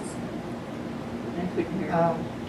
I would like to offer an amendment to that, and also possibly, I would also like to amend the student handbook in the high school to include a notification about safety, so that going forward, it's continually being put out there. And I would also like to offer a couple of amendments. One would be that it would be in the safe school plans. And two, that we look for opportunities for assembly trainings, assemblies that are around gun safety. Maybe we should, because this is getting so many amendments and stuff, maybe we should include this with the special meeting so we have time to think about it and discuss what we want in it. And with that, I'm going to be honest, some of the assemblies and stuff might be challenging if you drive. Okay, I mean, I will withdraw my friendly vote, my friendly amendment partially. I do want to see that we put it in the safe school plans. Yes, so I have safe school plans, send out a notice, safe school plans, high school manual. Handbook, thank you. And also the head code regulations. Annual notifications. Yeah. Okay. Okay, so Dr. Lee, that was initially your motion, so are you okay with all the amendments? Yes. Okay. Do we have any That's further called teamwork. discussion? I just wanted to. I know. Hearing no further Well, it's discussion. got enough amendments to pass, so. On the vote. Dr. Lee. Aye. And Mrs. Anderson. Aye. Mrs. Pope. Aye. Mr. Bruno. Aye. And the chair votes aye. All right, that was item 15B. Item 15E, facilities and operations. Approve the construction services agreement with Clark Sullivan Construction for lease back, pre-construction, and construction services for the Rex Fortune Elementary School construction project. Would you like Mr. an Deason. explanation, or would you like to just approve it? We read Approve the is fine. information. We read it. Okay, if you guys are good with it, and basically there's three parts. It's the lease, it's the construction improvements, and then it's the lease back. So we lease it to the contractor makes improvements, and then they sublease it back to us. So those are the three parts of what you would be approving tonight. And then within the construction portion that the contractor does, there's two parts. It's a pre-construction agreement, which is actually part of what you're approving. It's $64,000 for the contractor to work with the architect and the other consultants that we work with to create a better document, a better architect plan, which will have less change orders. And then later, we'll bring this construction services agreement back to you after we've determined the total price of the building the school. That's the greatest maximum price, the GMP. We'll bring the GMP back to you, and then we will amend this, what you're approving tonight, to include the construction portion of the project. Craig, you're gonna leave without the school even being built? How can you do this to us? It's hard. Any It's hard. discussion? I'm gonna have a motion. Go ahead. Motion? Before I'm we- telling Rex. Public comments? No, we're motioning to bring it to the floor. Oh, I apologize. Oh, I'm sorry, I thought you were moving to No, approve. we can't, we haven't talked Oh, about it. she- Sorry, she's motion to right. bring it to the floor. I motion we approve. Got to bring it to the floor, so I motion to bring it to the floor. I'll second that. And vote, Dr. Lee, just to bring it to the Close floor. discussion, motion to. Yeah, we need to vote to bring it to the floor. Dr. Lee? Aye. Aye. Mrs. Anderson? We don't need to bring it to the floor. You don't need a vote to bring it to the floor. You haven't started. Oh, okay. I was confused by that. You don't Yeah, know. let's just have discussion. Okay, so do we have discussion? Sorry, I thought we had to have a vote. My bad. Maybe the 9 o'clock hour is our That's a limit. I've been doing a vote for all of these all night for bringing it to the Yeah, floor. this is consistent. Haven't I? Yes, you have. Let's go. Let's go. Yes, you have. Discussion. General consent. Okay, we have no discussion. Move to vote. Wait, do we have any public comment? None? Okay. We already addressed that, so we need a motion to approve. Motion to approve. And a second. General consent. All right, no, we have to do a roll call vote. Dr. Lee? Aye. Mrs. Aye. Anderson? Mrs. Pope? Aye. And the chair votes aye. Whew, that was hard work. Okay, and advanced planning, future meeting dates, board workshop Saturday, May 15th Right. at 9 a.m. in the conference room 5 at 8408 Watt Avenue, Antelope, California, 95843, and or virtual. That is open to the public. It is a workshop on basically board teamwork and Yep. setting protocols and setting our processes and procedures and how we communicate. Then on Wednesday, May 19th, we have our regular meeting at 6 p.m. Riles Middle School here in this room, 503. And we're adding a meeting. And suggested agenda items we will come to, but first we need to decide if we're going to have a special Now, meeting. before we get to that big long topic, I do have a clarification. Can you please refresh my memory if we actually voted on the name Rex Fortune Elementary School for Sierra Vista? Oh, We did. yes, we did. That was a few years ago, right? Oh, yes, we definitely did. Just wanted to confirm. I very clearly recall that. And Okay. we've already changed it with the We beat CDS. that dead horse, okay? Just wanted a refresher on that. Okay. So the question was, is there interest in convening a special meeting to address the one topic of combining the blue and gold tracks at Center High School? I would suggest if we do it sooner than later, we would need 24 hours notice to properly agendize for the special meeting. And it would only be, I mean, I just feel like if we're going to have a meeting to discuss it, we need to do it now, right away, because otherwise it's pointless. There's only 5 weeks left of school. Either do it now or don't do it.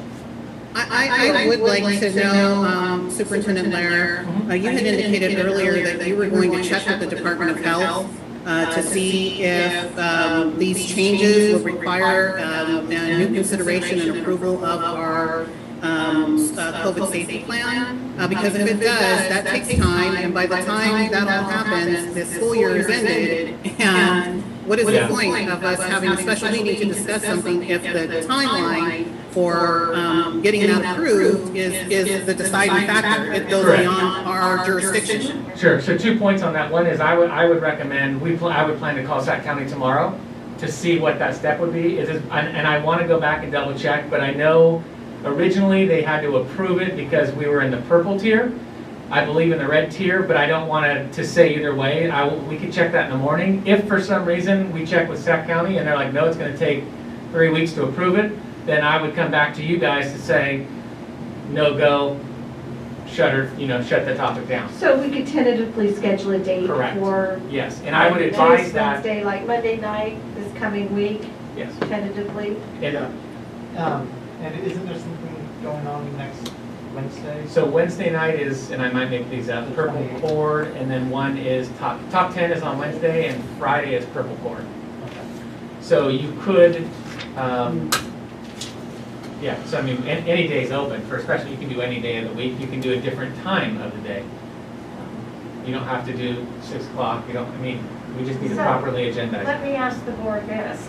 Does the board want to actually have a special meeting, or should we do as Dr. Lee suggested and have the school just decide the factors, since it would be a local school decision? Or a third option and just say leave it as it is. Right. The option 2, I am hesitant because of even the CSP that Dr. Lee pointed out. I do want to make sure, we would do that anyway, but I think based on the comment that we've all received, I think it is an item of public interest. And I think based on you guys, you really are interested in hearing what the public has to say about this. So let's take their input and then you guys can wrestle with it. How about Friday? If you're going to call them tomorrow and you can get a solution or an answer by tomorrow afternoon, or we can do Friday? As long as I can, because I can we can post it tomorrow.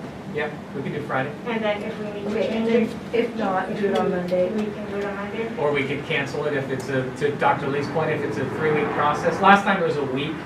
But Well, again, that was it's- purple tier related. Yeah, and it then was, plus it's already been approved, so we just need to. we just need to hear from them, which Mr. Grimes and I are making eye contact right now. That we can Yeah, call first thing the tomorrow. only caveat I have with that is sometimes it takes them up to 20. Mr. Grimes, I don't think Dr. Lee can hear you. I can hear. Oh, I'm sorry. Okay. I can hear. Okay, sometimes it takes more than 24 hours for them to get back to me, even with contact tracing, because they're so swamped with things going on. So if Scott reaches out to them tomorrow morning, Right, we have contacts, and Just we're wanna not make gonna go through sure. the regular process, so we'll, I mean, if we have to email Dr. Casserier, we'll do that. I mean, that's Yeah. a big And point. she's really good to reply to your Yes. emails right away. yeah, it's just, I know how busy and swamped they are, so sometimes there's no delay, but if Scott can get through to them, Friday would work if you can get the information by then. Okay. So tentatively, we will have a meeting this Friday evening if all goes well, and we're able to get the green light from Public Health, or at least find out that the process is short enough that it would make sense. And if that doesn't work, then if we can't get a response by then we'll have a backup date on Monday, whatever that date is, April something. 26. 26, Sorry, I'm thank you. visualizing in my head the dates. Oh, I'm So just for my tired. clarity, what we're doing is trying to schedule one for this Friday. This Friday. And do we have a time? Well, I have to work, so, I mean, I can do, 6? yeah, 6 for sure. I can do a little earlier than 6 if anybody's Earlier than interested. 6 could be 5? tricky, so. Pardon? I said earlier than 6 can be tricky. Okay, 6 it is. It doesn't have to be a long And meeting. then we would do the same on Monday, it'd be 6 o'clock if not, but I'll find out. Okay, sounds good. So we're on And so Friday are at we- 6, right? And so if, I just need clarification from Superintendent Lair. So if the answer that we're getting from Department of Health is that, you know, it has to undergo a new approval or whatever this is, then we're not having a special meeting, is that? Am I Correct. understanding correctly? Correct. If Yeah, the it's- response is you're good, go for it, then we would have a special meeting. If they're like, no, we want to reevaluate it, it could take up to a week, then I would give that information to President Kelly, and then we could reach out to see I if mean, we if want it's a to. week, then we could still have the meeting and hear the discussion. But if it's 2-3 weeks, there's no, it's just, sorry, there's no point in Would it. that be at district office or here? I haven't got that far. I will let you know that we would not be exceeding any of the requirements in there, so I can't see it taking a long time for them to scrutinize can't it as a either. plan. But I think that's a good backup plan if that was to be the case. You also still have the option, we could all do it virtual. We could Zoom in. I mean, that sounds We like. can decide that later, right? well, just before we. No, we we have- kind before of we need post to it. decide it now. Let's do So it's Zoom. either going to be posted as here or it'd be a virtual. Let's do Zoom. It'd be easier for you. Zoom, I can do Zoom. Zoom's easier for me too, so. Eugene, would is that be easier? fine. I was kind of thinking Eugene, because he's the man over there running it. Dr. Lee, would that, Dr. Sim would work for you, obviously? Yeah. Nancy? You're muted, Dr. You're Lee. muted. Say what? Sorry. We can't hear you, you're That's muted. what happened earlier. See, the computers are getting tired now, too. You say, sorry, talk to you. Thumbs up, can you hear us? Okay, good. Sorry about that. He's trying to troubleshoot it as we speak. Okay, so we'll come back to your comment if you get your sound working. Let's move on to suggested agenda items. Absolutely. You lost Uh-oh. Did we lose you? It's rebooting. Oh, no, 5 minutes left in the meeting and you gotta lose him. Oh, there we go. Who's that? Oh, Scott. We didn't lose him yet. We can hear you now. Okay. So I think so. Friday at 6, if not, we push it out to another date. Correct. Okay, thank you. All right, suggested agenda items. Does anyone have anything they want to propose for future agenda items? And can I just say that in my training, they said that boards that focus on curriculum have much more successful school districts. With what? Much more successful school districts if we're focusing on academics and curriculum. Okay. All right. All right, No items, okay, continuation of closed session is not necessary. Do we have a vote, a motion? I motion to adjourn. Eagerly. I'll second. And I believe we could just leave it at that, right? We don't need it a vote because we just lost Dr. Lee, so general consent. Yes. Okay. Okay.